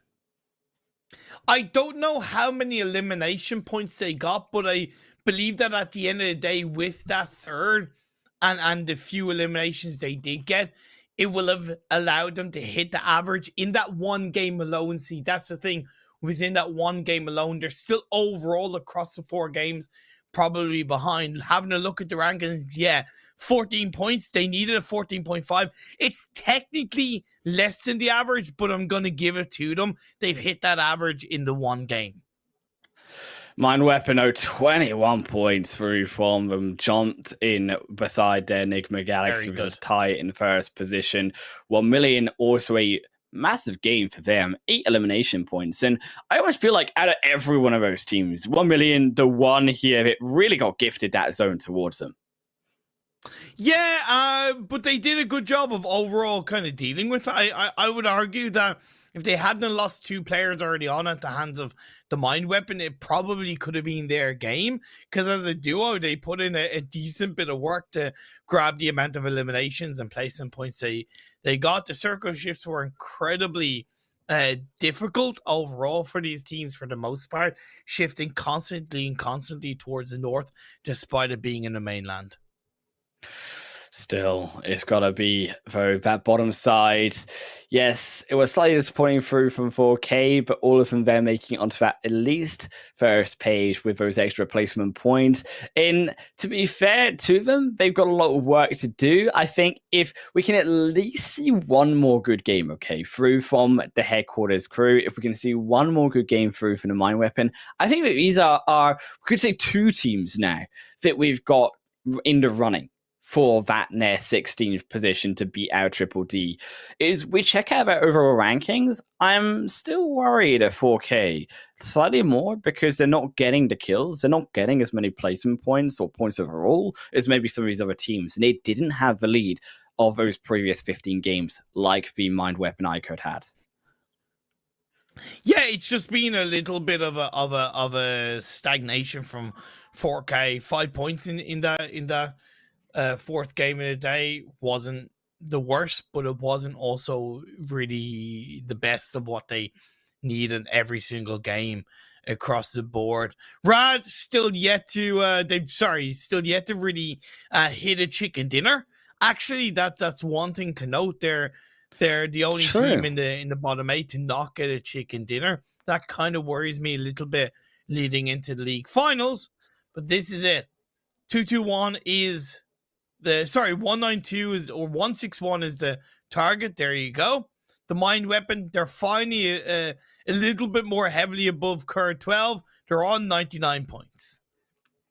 It's a possible amount, realistically, to beat. We've seen time and time again teams get 70-odd, 60-odd points. Yes, it's quote-unquote rare, but we see enough for these teams to grab it on our final 3rd day. But the Mind Weapon here is to check out the best moments, or best opera moments of this 4th match here, and a beautiful dance through from Mali. I feel like dancing was the name of the game here, all the way through to Nigma Galaxy. Well, when you're in a map like Sanhok that is a bit of a, jungle, you have that rain dance kind of forest, Amazon rainforest kind of map, right? Yeah, that's pretty much what it is, and yeah. But this is the fight between RTG and NASR that just so critical of RTG and the fundamentals they got wrong in communication and teamwork. Vito did such a good job to slow down and to essentially get an elimination point onto NASR. It should have been that quick response from the rest of the team. It was these extra little kills here the Mind Weapon were able to grab. Yes, they lost Ali in the end out of what was a slight mistake through from overaggression, punished by Satan, but they were able to get 4 overall from Rad, and it definitely helps their course, as we say, to the 99 points that they now currently sit at. A big fight, though, from the rest of these teams as YaLLa, pressured, unfortunately, by, as we said, that roadside, just could not get an easy way onto Revolution. They then fall, they all make their way, though, in onto the front of, as you say, progressively more and more difficult zones. Like the mind weapon, you know, they nearly lost out against Rad, to be fair. They nearly lost out against 963. So every hurdle they came across, it wasn't like the cleanest, but they still survived. They still stayed in it right until the end. Right until the end, they got themselves up there. So fair play to the mind weapon. iKURD, I have to say, like, credit where it's due. I'll always call it. It was a really good game from them. Like, I've never seen as many first aid kits quite yet on Sanhok, but Nigma Galaxy, they were packing them all and they were selling them for quite cheap. Could buy 10, get 1 million free through from the rest of the Nigma Galaxy crew. We're going to head through to one more game, see if we can keep that consistency going. Charity, we've got a bet, got to see who wins out a little bit more on Erangel.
Welcome everyone back. We're here, one more game here at the PMPL Arabia Spring Split and Imperium. It all comes down to this, really, for the stage to be set in our final day. Yep.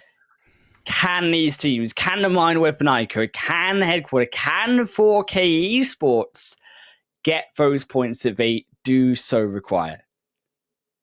I think the Mind Weapon have clearly given us both a lot more confidence in them, because that game was a real kind of sign that they have grit. They have grit. I think that's the right word from that game, is that they showed a lot of grit and determination, because like I said, it wasn't a super polished, every single fight they won with complete execution, which of course would have been nice to see, right? But they nearly lost a couple of fights. But the grit, the determination to then kind of split. One took a fight against Headquarters, one went into the water, one heel strat. That kind of plan A, plan B, plan C. That was so good to see come out from them. And that's the kind of thing that, again, gives us both confidence in the ability of the Mind Weapon to pull out what is a very possible task.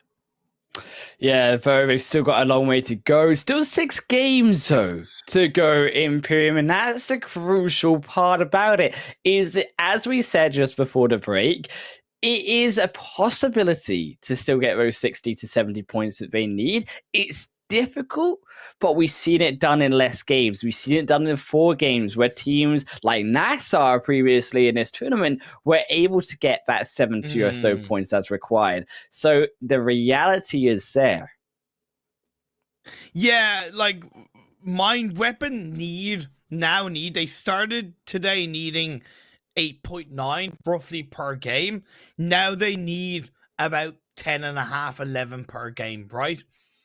So yeah, it's kind of gone a little bit on the negative, but I also don't think it's gone that much in the negative again, that I don't see them building on it. Because if they get another 12 to 14 point game, again, it once again puts them closer. But as we said at the start of the day, game by game is how we're looking at this. Game by game is how we're really judging what these teams are able to do. Still, though, they've got, as we said, not just a Mind Weapon iKURD, we've still got the Headquarter crew who coming out strong. Remember, they still got a 3rd position. We said they've been almost thankful in the way that they've been able to get their position points to 3rd places so far. They had a great game in our first match as well, but now, can they keep this up, coming back onto Erangel for one more 3rd place on it, or even better, for that chicken dinner? Because between them and also the Mind Weapon iKURD and Imperium, they also are the only now 2 other teams alongside Rad who haven't got a chicken dinner in a super weekend. I don't think it's so much about not getting a chicken dinner or getting a chicken dinner for Headquarters. It is simply about by hook, but by hook or by crook, they just need to get every single point that they can get. It doesn't matter how they get it right. If it's by a chicken dinner, cool. That's a big plus, because that's a guaranteed 15 points. But just as much as a squad hype is guaranteed 4 points, right? So it's just about how Headquarters can gather. They are in the biggest mountain is theirs to climb, right? Because they're currently on 63 points. That means they're 98 points behind, or 99 if it means overtaking Triple D. That means in today's last game and tomorrow's 5 games, currently they need an average of 16.5 per game. Like 16.5 is absolutely ridiculous, Imperium, quite frankly. They're going to need about the best result I've ever seen in any cast of any team in PUBG Mobile so far to get back there. I want to say it's a reality. It's just quite frankly isn't, because we're talking at least a chicken dinner plus on top of at least 2 kills just to get that above average. Per game, yes. Per game, if they get that. Per game. But like I have kind of touched upon, and like they did achieve in the first game, if they get a very strong 25-27 point result, that's that cushion, right? That's that kind of little bit of a buffer. So the next game, they don't need to get that chicken dinner and 2 elimination points. They can get a top 3, a Sanhok-esque result. Oh man, there's so much weight, so much pressure on these 3 teams' shoulders. The phase 1 has popped up. It's quite central. It's a good phase 1 in this Erangel game. I'd say the best of the day so far. Yes, a little bit of the northern seaside is in the circle. That river is in play. There's a lot of areas to control inside this phase 1. Phase 1 is going to be a kind one, at least. The zone has gone slightly more central than what we saw in game 1, but it's very similar also here to what we saw in game 1-2 Imperium. And curious to see now, are we going to see similar strategies as we saw previously, or are we going to see adaptations from that game 1 that we saw, and maybe teams changing their playstyle to take advantage of a little bit of an extra opportunity for points? I don't think there needs to be so much of an adaptation specifically from game to game in terms of circle. I get it. Like, headquarters could go to Cube Compound, which I think is a good start. But I think this kind of phase 1 allows it to go anywhere. It can end down south. It can end over to the west or the east. So I'm looking for teams that bar that kind of Cube Compound to not commit so much to the center of the circle. Cube and north of Rostock would be the 2 strongest places on the center of the circle that I'd like to see teams go. Anywhere else, I think, is more about holding on to kind of the edges, especially the east and the west. So when phase 2 pops up, technically you have a little bit of an easier path line.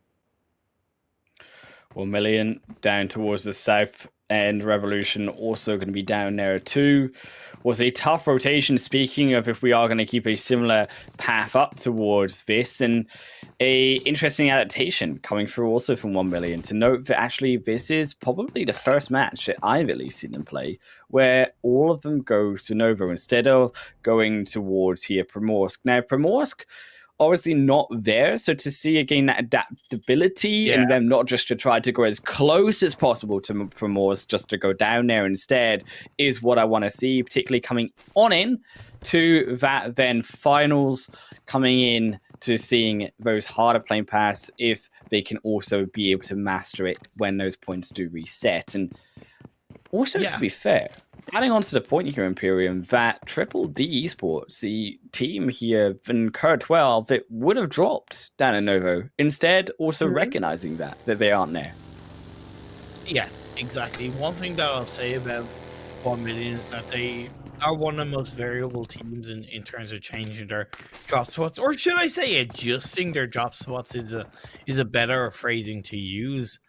In comparison to what teams are in the lobby. So that's a positive at least coming into these remaining games of the Super Weekend, and of course the league finals. KONQUEROR, and for a normal kind of round ferry pier split drop, they're now moving a little bit deeper into the circle, closer towards Gaka, the headquarters have held on to. Headquarters definitely rotating a little bit slower into this phase 1, maybe recognizing that again, you're better off in this phase on kind of probably holding on to more edge of the circle to wait until phase 2 pops up. The one thing is they don't, as much as possible, they don't really want to allow a team to become too comfortable and get in front of them, right? So maybe having one player from headquarters a little bit deeper into the circle so that you're able to get information on teams that go around you could fare off better for headquarters coming into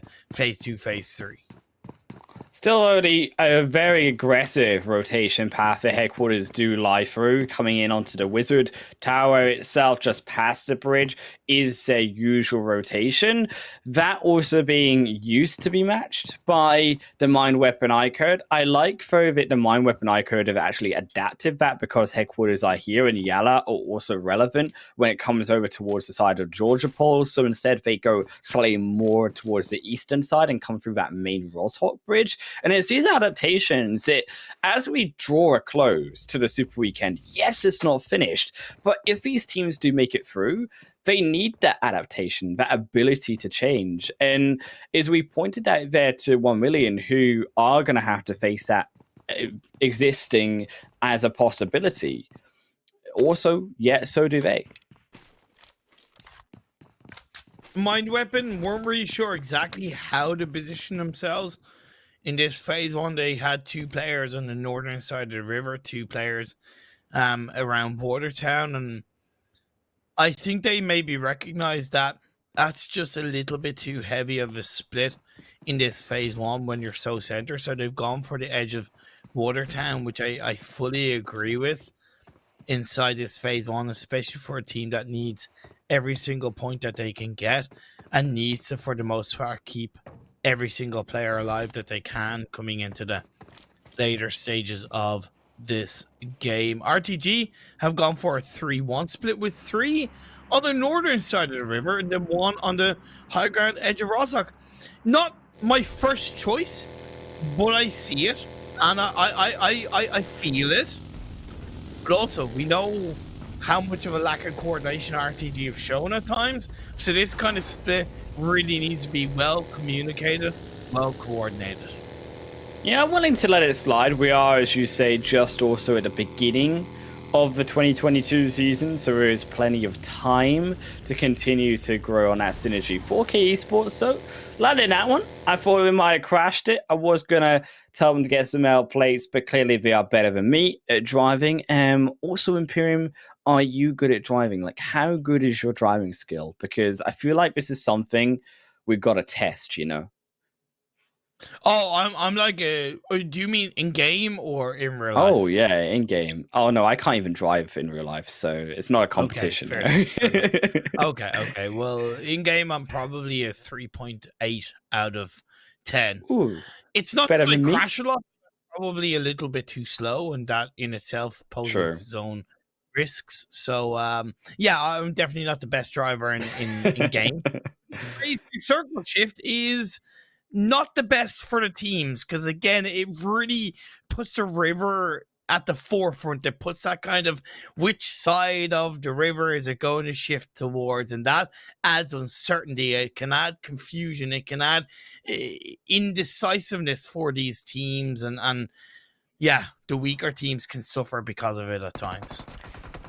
But again, a lot of central play coming through from these teams, and 963 under extreme fire here from 1Million. I mean, I'm not letting Lizard out of this dip, and an 8 there just to finish the job. Oh, lovely. Second one, cooked a little bit late, but they don't even need it. Gaga heals himself back up. 963 coming back in. The rest of the 3 of them, though, want to take this fight even further despite losing Lizard.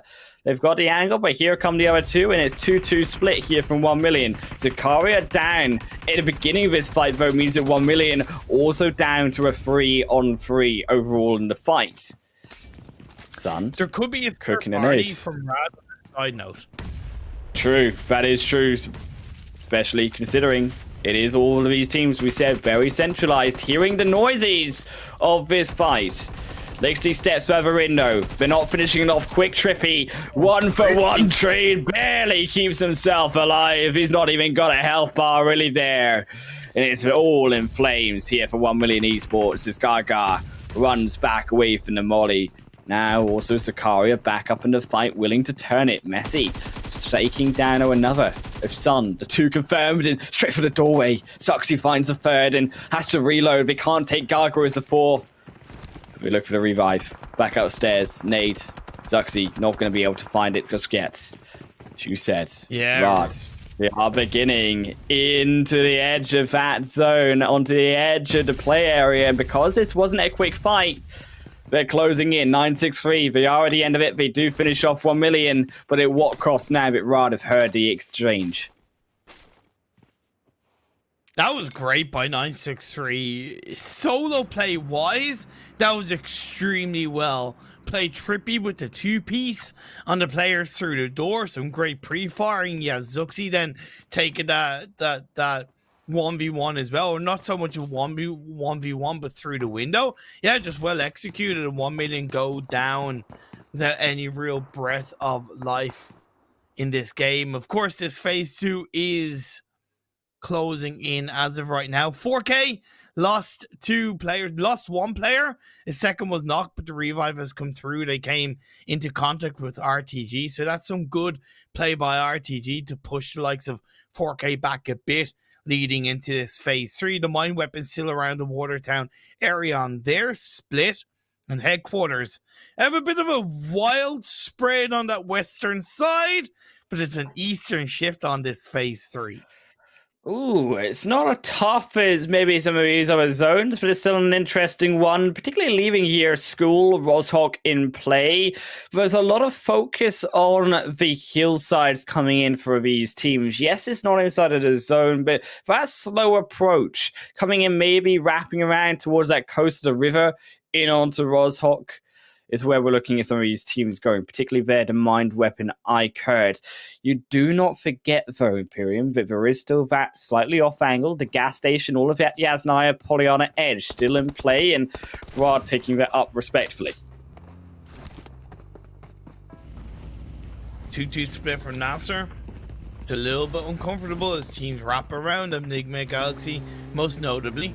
Falcon take a fight against 4K. They lose another casualty. Not looking good for 4K in this final game of the day. Twisted Minds initially got 2 elimination points onto the members of Revolution, but as they come in a little bit late, maybe not too aware, and they're just going to avoid this fight onto NASR, and NASR are going to join back up as a full squad. Yeah, Roshawk not really going to be where teams want to sit down in. Roshawk more often becoming a shake of hands, giving the building away, then fighting only when you need to, because of that road in the middle, stopping a lot of those fights, a lot of those exchanges. But a mind weapon iKURD in 1 with here Revolution. It's a 1v2. It's not a favorable exchange here for Ali, but he strikes down. Instant snap back onto Rex. Can he get another? Yes, he almost does. Smoker catches him on the slip of the stairs downwards, and Ali, the 2-piece for Revolution's demise. Man, he's slowly becoming the hero of the day for the mind weapon. He'll love to get his team a 2nd place in the last game. Clutched up a 1v2 right now against Revolution. I would argue didn't need to be a 1v2, by the way. They still had 2 other players there. A second one could easily have joined up. But either way, he got the job done as CONQUEROR going to be going up against the members of headquarters outside of the circle. Ali! Oh my lord, enemy! Enemy! Give him a chance! That was a beautiful headshot. That was a beautifully timed headshot indeed, but it's not over yet. It's now to retreat back through the mind weapon, willing to solidify their position here on the edge of Watertown on the entrance to zone. CONQUEROR also making their move, not willing to dance though with here headquarters as Shrod looks to catch on to the buggy. They're trying to find him, but they can't get anything. Shrod left here, it grows on the back end. It is all falling apart for the mine weapon. Is CONQUEROR confirm out the other? Unless you absolutely see that it's a full squad, you don't fall for the bait. Nabo, you can do better than that. Still, the mine weapon are up as a 2-man squad, and they do have the anchor point position, which they were holding on to for a little bit of time, that they then moved away to join back up as a full team as we move into phase number 4. It's shifted back over to the west. NASR in line for a strong result. The Roshawk high ground is still in play. Hell, we could even have a Roshawk finish. We could have a Roshawk finish. Just looking pretty darn central indeed too. Here now more teams looking to go in onto Roshawk, relying on it being more of the location that will finalized out in this final game, and it's a big question mark over all of these teams that are positioning. More so, you could argue here the Hills coming out of school, which Twisted Minds are a beautiful spot though out of all of it, because you have the high ground overlooking here, Rozhok. You have the ability to punish those coming away from the school. Headquarters 2 coming in from those flats, and as long as they keep this position under control, they don't peak too high and get caught out by those in the buildings, it's a beautiful piece of information for them. That's very true, but do they know that Nigma Galaxy are still in school behind them? What information are they going to be able to get themselves? For the time being, it's not bad on top of Rozhok Hill. This phase 4 Blue Zone is starting to close in. I do appreciate and love the fact that most teams didn't commit, actually all teams didn't commit to Rozhok too early inside this game. Phase 4, on this kind of shift, I get why teams have committed into Rozhok. So big props and big credit to all these teams. Now we're on the outside. Those who have been left, those who didn't go.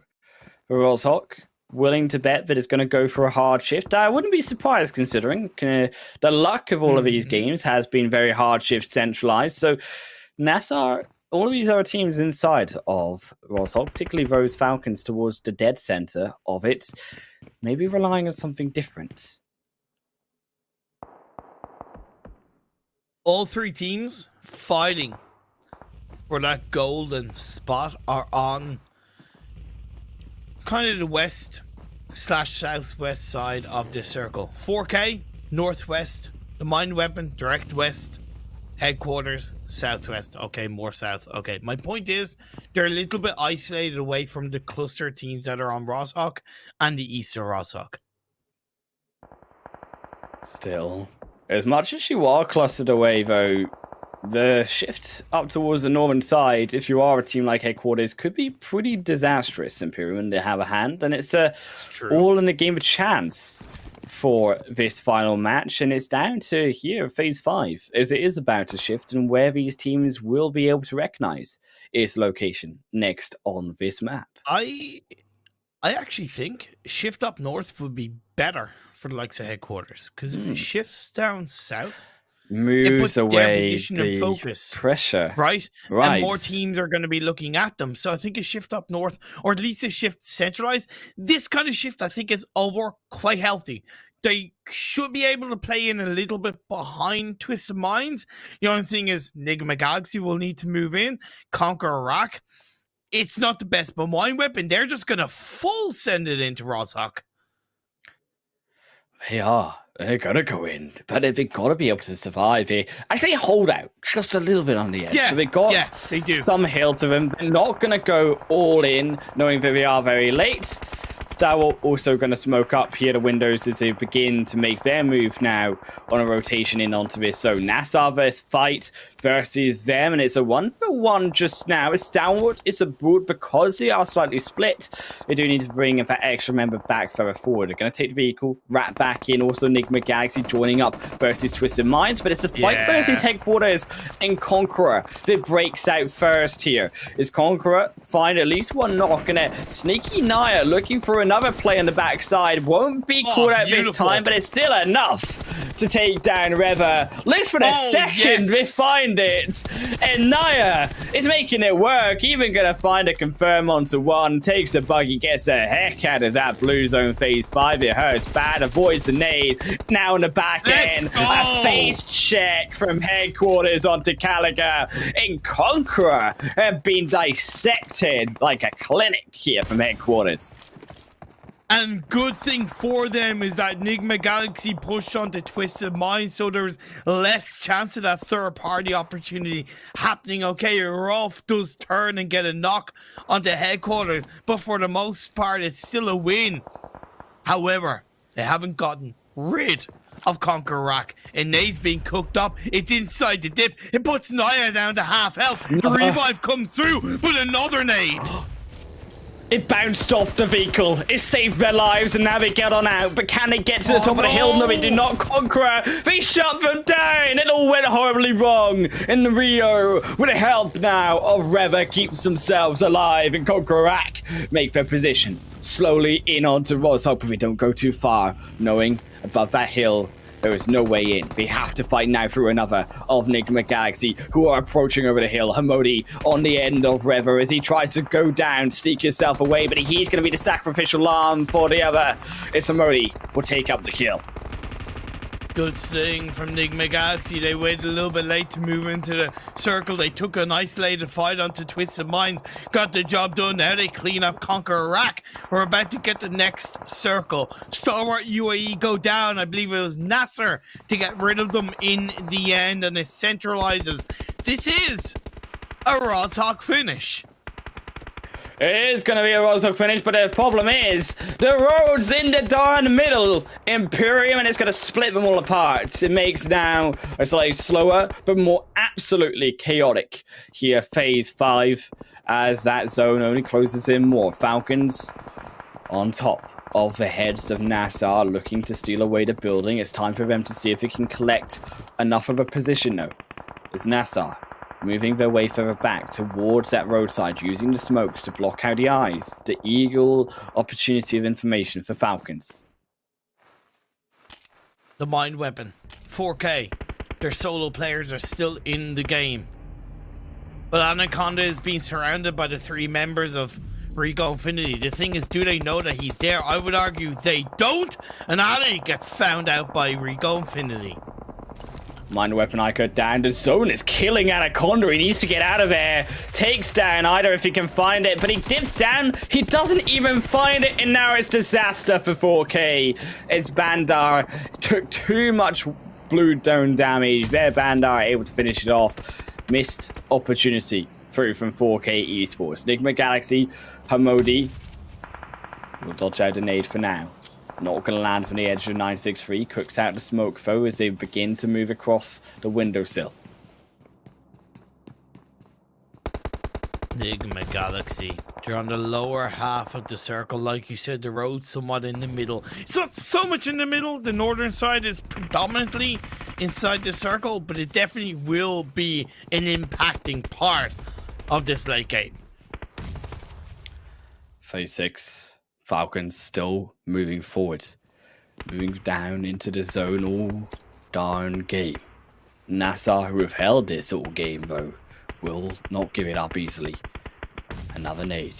Misses. Hassan trying to find something, but there is nothing. But it is back end here. Is never alone. The nade almost finds him.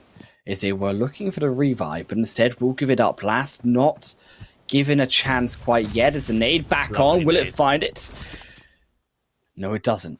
Hassan straight back away upstairs. Will dodge away from it all. Ragnarok still on the other end, holding firm the opposite angle in on the front entrance. Rico Infinity still control the west. RTG have had a pretty good game so far, but still 2 eliminations. San almost went down in that nade. Never alone. He's still not found it, though. Can hear the spray. Ragnarok maybe a bit too early. Has lost the actor's surprise. Now Falcon, they know someone is home on that front floor, and they go back upstairs to first. Damar on the other angle now has an opportunity to take advantage of this as the smokes to block out the doors there from Falcon. Try to isolate the fight as Nigma Galaxy run over by everyone as they try to third party the fight, try to use the opportunity of Falcons and NASR, but they are punished by everyone else around them. 963, they didn't cover 963 and they got stabbed in the back wonderfully. Now they're just down to a solo. NASR are using the 3rd level so wonderfully as a 2-person team. Ragnarok is going to prone down, but it's not going to be enough. Never Alone is going to be traded. Hassan, the savior of the day. And Falcons down to the solo player. Hassan keeps themselves alive, but there was so much fighting, and we talked about the sounds that you make at the start of this game. 963 are going to use that exact strategy at the late point of this match. going on in. They know that there's a weakened team here. Rico Infinity Esports also desperately the final team on to enter this zone beside their Nigma. Gonna heal up as a solo player. As NASR, you said it, onto the final level, but the smokes will dissipate and they have to time their opportunity correctly. But they get caught on the outside. It's a beautiful shot there through from Zux. He finds the angle and will eliminate out NASR Esports. RTG, the only team up as a full squad. They have the high ground, they have the circle. I look at this as RTG's chicken dinner.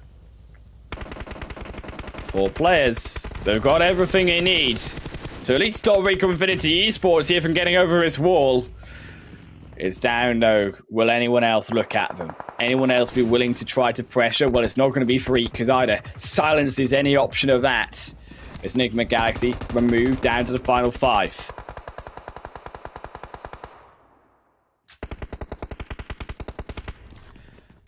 Messi closing on in. RTG losing 1, losing 2. Kasarim now down as well. And Falcons, they found it here. Imperium, they find a 3.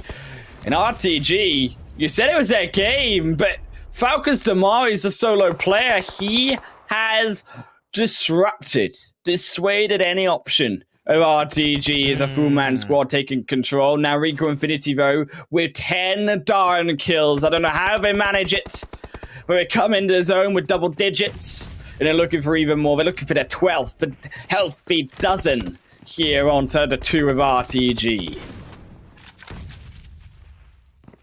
Elimination so important, and Rico Infinity's control of this game all along, and need a couple of bullets. That gets a knock on the J9. It just looks so darn beautiful. Rico Infinity Esports moving their way in, slowly approaching to the ends of this Phase 8. Phase 9. And we've still got 4 teams remaining here. No one wants to move. Finally, RTG, the zone blows them up where they stand. And Vito Force finds out one. Bandavo gets a kill. The best he can hope for here for Rico is Ida now knocked as well. SK Ton goes for the revive. No, he won't. He tries to slip it away over the wall of the smoke, utilizing some form of the cloud to his advantage. KURDSQUAD an 8. It's risky though. He's got to now to shoot from both directions. Switches to the main primary. But Zuxi goes down to his hands, and there's a second. He can't find it. He gets it though. Finally, so low, but SK Ton keeps himself alive. In Trippy, the only one here with 11 for 963. But do not forget, Damar, he's there. He walks over, finds Trippy, gets down 963, but it's Rico who steal it away here. Rico, SK Ton delivers another steal, the second of the day. Imperium, Twisted Minds, they did it in the game number 3, and Erangel, game number 5, it goes to them. Damn! Like, okay. So that was just a lottery of an ending, to be honest. Very entertaining. It came down to the kind of 1v1v1. It technically should have been Damar's because he had the most amount of health, but I don't think he really knew where every single other player that was left was, because he was up in the upper floor of that building. He came down the stairs, was able to find the last player, 963, but it was Rico to steal a chicken dinner and another $1,000 in their back pocket. Yeah, just incredibly entertaining end of the game. 8,000 here dollars for them. That's 2,000 each per player here in only the Super Weekends alone in Imperium. Still, we've got 5 more opportunities for them to take.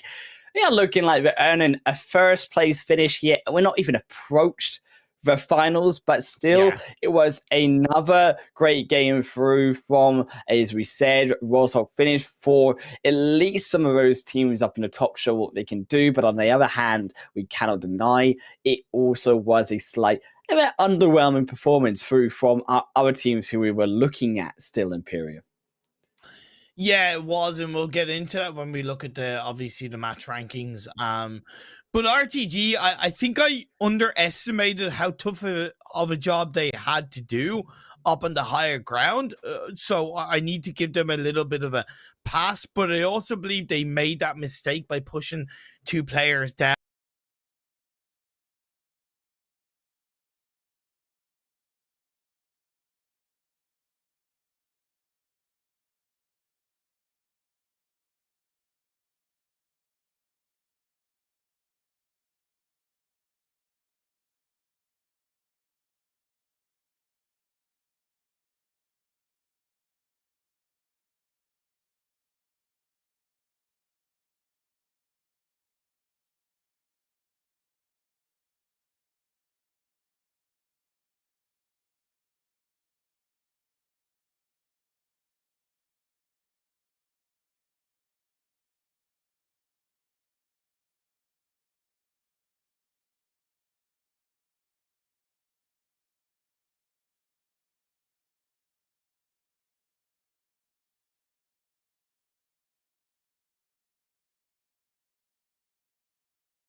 themselves alive, but there was so much fighting, and we talked about the sounds that you make at the start of this game. 963 are going to use that exact strategy at the late point of this match.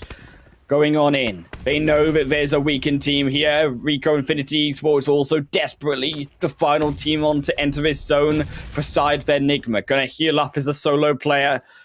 As NASR, you said it, onto the final level, but the smokes will dissipate and they have to time their opportunity correctly. But they get caught on the outside. It's a beautiful shot there through from Zux. He finds the angle and will eliminate out NASR Esports.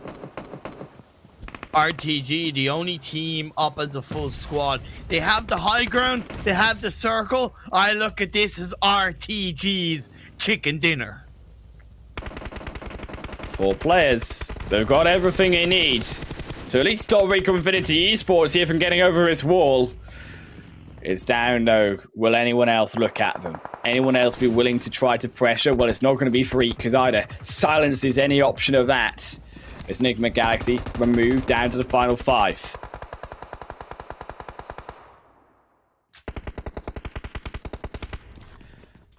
Messi closing on in. RTG losing 1, losing 2.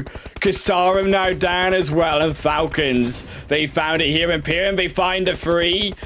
And RTG, you said it was their game, but Falcons Damar is a solo player. He has dissuaded any option of RTG as a full-man squad taking control. Now Rico Infinity, though, with 10 darn kills. I don't know how they manage it, but they come into the zone with double digits, and they're looking for even more. They're looking for their 12th, the healthy dozen here onto the 2 of RTG. Elimination so important, and Rico Infinity's control of this game all along, and need a couple of bullets. That gets a knock on the J9. It just looks so darn beautiful. Rico Infinity Esports moving their way in, slowly approaching to the ends of this phase 8. Phase 9, and we've still got 4 teams remaining here. No one wants to move. Finally, RTG, the zone blows them up where they stand. And Vito Force finds out one. Bandavo gets a kill. The best he can hope for here for Rico is either now knocked as well. SK Ton goes for the revive. No, he won't. He tries to slip it away over the wall of the smoke, utilizing some form of the cloud to his advantage. Crooks had an 8. It's risky, though. He's got to now to shoot from both directions. Switches to the main primary. But Zuxi goes down to his hands, and there's a second. He can't find it. He gets it though. Finally, so low, but SK Ton keeps himself alive. In Trippy, the only one here with 11 for 963. But do not forget, Damar, he's there. He walks over, finds Trippy, gets down 963, but it's Rico who steal it away here. Rico! SK Ton delivers another steal, the second of the day. Imperium. Twisted Minds, they did it in the game number 3, and Erangel, game number 5, it goes to them. Damn! Like, okay. So that was just a lottery of an ending, to be honest. Very entertaining. It came down to the kind of 1v1v1. It technically should have been Damar's because he had the most amount of health, but I don't think he really knew where every single other player that was left was because he was up in the upper floor of that building. He came down the stairs, was able to find the last player, 963, but it was Rico to steal a chicken dinner and another $1,000 in their back pocket. Yeah, just incredibly entertaining end of the game. 8,000 here dollars for them. That's 2,000 each per player here in only the Super Weekends alone in Imperium. Still, we've got 5 more opportunities for them to take. They are looking like they're earning a first place finish here. We're not even approached the finals, but still, it was another great game through from, as we said, Rozhok finished for at least some of those teams up in the top show what they can do, but on the other hand, we cannot deny it also was a slight underwhelming performance through from our other teams who we were looking at still, Imperium. Yeah, it was, and we'll get into that when we look at obviously the match rankings. But RTG, I think I underestimated how tough of a job they had to do up on the higher ground. So I need to give them a little bit of a pass, but I also believe they made that mistake by pushing 2 players down onto the corner so early. I think they could have left it a little bit later and used the high ground to kind of third party a couple of fights first and make their path a little bit clearer. They knew where Rico were, and I think by pushing 2 players down, even though they kind of got caught out because it was difficult, they didn't really focus on what was directly in front of them per se. And although Vito was able to at least get a trade elimination onto Rico, that was just a slight mistake that hurt RTG's ability to in any way get a chicken dinner. Still, at least there was a few pity points so from those teams, as we said, who needed those extra performances. Headquarter, the best of the 3, but it overall still going to be a lot of work here, Imperium, for going into tomorrow, these 3 teams to step it all back up. Yeah, I don't know if Triple D's spot will be taken. It just leaves the journey, the mountain, the task, the fight, the road, whatever word you want to use. It's so difficult for all 3 of these teams. As it was at the start of the day, as it will be at the start of tomorrow's day, it technically is the easiest for the mind weapon. But because of the lack of results outside of that one game, they've made things exponentially harder for them coming into tomorrow. They've got enough points that they can, enough of a room, should we say, of points that they can get there into that top 16. It is going to be insanely difficult for them to be able to muster that. I believe now with those extra 4 points for sitting at 57 overall points just to tie here Triple D, 58 to be able to surpass them. The average amount of points, so here at the Mind Weapon iKURD as one team to look at to overtake that with those 58 points is not been anywhere near for that result. It took them 15 games here, Imperium. Remember, previously Super Weekend, just to be able to get 56. So to get 58 in one day is going to have to be a massive step up from them, not only on points overall, but as we said at the start of the day, consistency through those 5 games as well. Exactly. That's the thing. Just consistency across the board is going to be required. Mathematically, it's possible. Obviously, not for all 3 teams. So if it's going to be one team, it's going to be simply one team. I just don't know. I'm trying not to doubt them. Really, I'm trying not to, because I always try and believe it's not over till it's over. It's up to them to prove everything right in their favor. They got to be able to do that. Indeed, it's going to be a tough road ahead. But what is not a tough decision is that Oppo Reno 6 series down below with upgraded performance and upgraded fun. Celebrate your winning spirit with a brand new Oppo Reno 6 series for designated smartphones for PUBG Mobile Middle East and Africa Esports 2022. Also, if you want to jump in onto the conversation alongside us, you can find us on social media and join in on the conversation using that hashtag PMPL through YouTube, Facebook, Instagram, Twitter, and also TikTok. Imperium, it's going to have to be a fight of their life, quite frankly, for that final day. As we come to the overall rankings, the 8th chicken dinner for Rico Infinity, but it's not these teams. We already know where they are, and we already know that they're coming through to the finals. It is later on down the line. That's where the drama is. Yeah, that's where the pressure is going to be for all these teams in realistically kind of the top 12, top 15 to be complete. But it certainly does it does leave Rico ending this league stage or the super weekend stage on a massively high note, over 500 points, 244 elimination points. Like, that's nearly 100 elimination points more than second place team. That's 60 more elimination points than the second highest elimination team. That's pretty incredible from Rico alone. It's a huge amount through from Rico, and the step from Rico that we've had through spring this time last year, as a reminder, a team that barely qualified here in Imperium to the finals, to now be a team sitting at over 500 points is a ridiculous climb. And we knew that they were good through from the PMGC, but to see them become this good over the previous year and in just 1 year proves to show what synergy and what keeping the players there can also do with their experience in one organization over a year's period. Triple D, we are a team vote in 15th position, 161 points, sitting, as we said, on that danger zone. That is the line that they've got across. Now, RTG, yes, they are slightly below in 16th position. They're going to make it over if they have any results like we saw today. There is no doubt in my mind, unless they have an absolutely diabolical day tomorrow, that they do not get in onto this finals.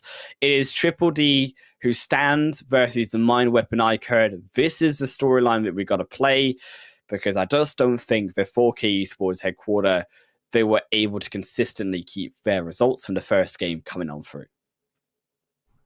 The Mind Weapon need basically 60 points, basically, in 5 games, and that is an average of about 10.5 to 11 points. Yeah, pretty much 11 points per game. That's a hell of a task coming into day 3 of the Super Weekend number 3 for 4K in headquarters. I don't think it's mathematically possible. Let's say no. Worst case scenario, it's 100 points per each team, right? 100 in 5 games is 20 points per game, right? Yeah. Like, that's 20 points per game average. So even if you get a massive 25-point game, right, with chicken dinner and 10 eliminations, that's only a 5-point cushion. You then have to kind of match that, or only then get technically 15 points per game in the next game. It's just, I just look. Let's see. There's optimism. See. And then there's optimism through for 4K Esports and headquarters for tomorrow's 5 games. It all lies down is where you say on the fight of if in one Super Weekend only, Triple D can survive the gauntlet and make it through onto the finals and redeem themselves, or can the Mind Weapon iKURD steal it away? That is to be determined. At the same time, same place tomorrow. We'll see you guys for all the answers and for the drama to unfold here at the conclusion of the Super Weekend and into the finals of the PMPL Spring Split Arabia 2022.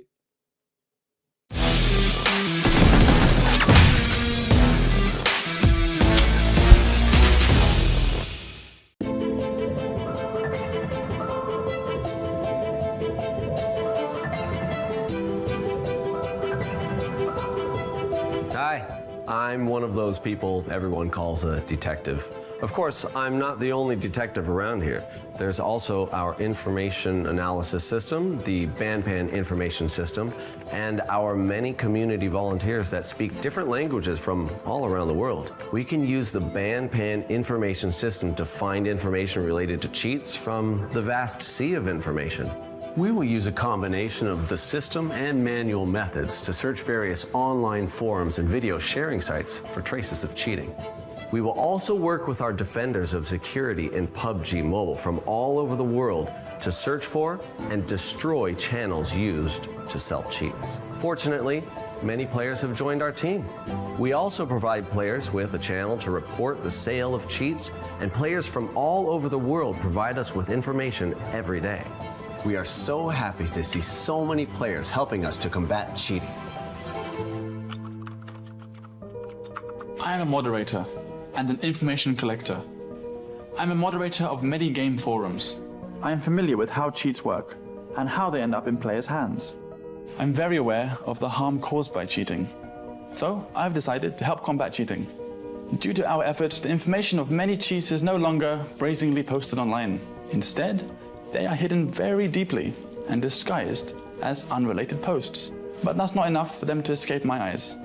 Many people have the misconception that cheats are like bugs and that they'll disappear once they've been dealt with. That's not how it really works though. Even if all the features of the cheats are banned now, the creators of the cheats will continue to upgrade their cheats. They will do anything they can to get around our security system. That's why we combat the newest cheats from two different fronts. We work together from the inside and the outside to effectively cover all types of cheating and combat them quickly. Although this is just a game, everyone likes those who follow the rules and play fairly. What makes games fun are the things that make us feel nervous and challenge us. It is because victory was hard-earned that we feel joyful about it. We make several copies of samples of cheats. One copy is submitted to the security team so we can study their operating logic and enrich our AI identification strategy to update our defense system against new cheats in a timely manner. Another copy will be kept as proof to punish the people who develop the cheats. The moderator just sent over a sample of a new cheat, and I want you to take a look at it. Let me see. We've never seen this cheat before. It has a special way of attacking. We just analyzed it and identified some of its characteristics. I think we can use this cheat's behavior to improve our coverage of other cheats. I understand how it works now. This sample is very helpful to us. We can use this to develop more targeted countermeasures. And by learning how it functions, we can greatly improve our sample database. Okay, let's get to work. Yeah. Other than combating cheats through the system, we also want to attack the origin of cheats through other methods. When it comes to people who develop cheats for profit, the legal approach is a good one. We have a professional legal team, and we believe they can bring these people to justice. But before the legal team can initiate a lawsuit, they need sufficient information and evidence to win the lawsuit. This is where the information we provide becomes especially important. What detectives and I do best is to sift through unassuming clues, tracing matters to the roots, to find information and clues. The more information we have, the closer we are to victory. We received some exciting news today. Our legal team won lawsuits in the United States of America and Germany. That's great news. Let's open a bottle of champagne to celebrate. Hang on. Let's not celebrate just yet. In the lawsuit, the defendant provided even more information about the team that developed the cheat. It looks like we're going to be very busy over the next few days. Yes. In 2021, we retrieved more than 10,000 samples from various channels, and more than 30% of them were valid samples. It's also worth mentioning that many sellers of cheats online are scammers. They won't give you any cheats. They will even hide some viruses in the files they give you. It's a good thing we have our testers and our security experts. If not, our ordinary players would be in a lot of danger. In summary, we're very proud of our work. We feel like we're rangers who search for clues about enemies from the shadows to deal them a swift and deadly blow. Please allow me to promote the security community. We welcome all volunteers to join our security community. Join our fight against cheaters and ensure all players have a fair gaming environment. We are part of the PUBG mobile security IT team. We fight to create a fair, competitive environment for all players.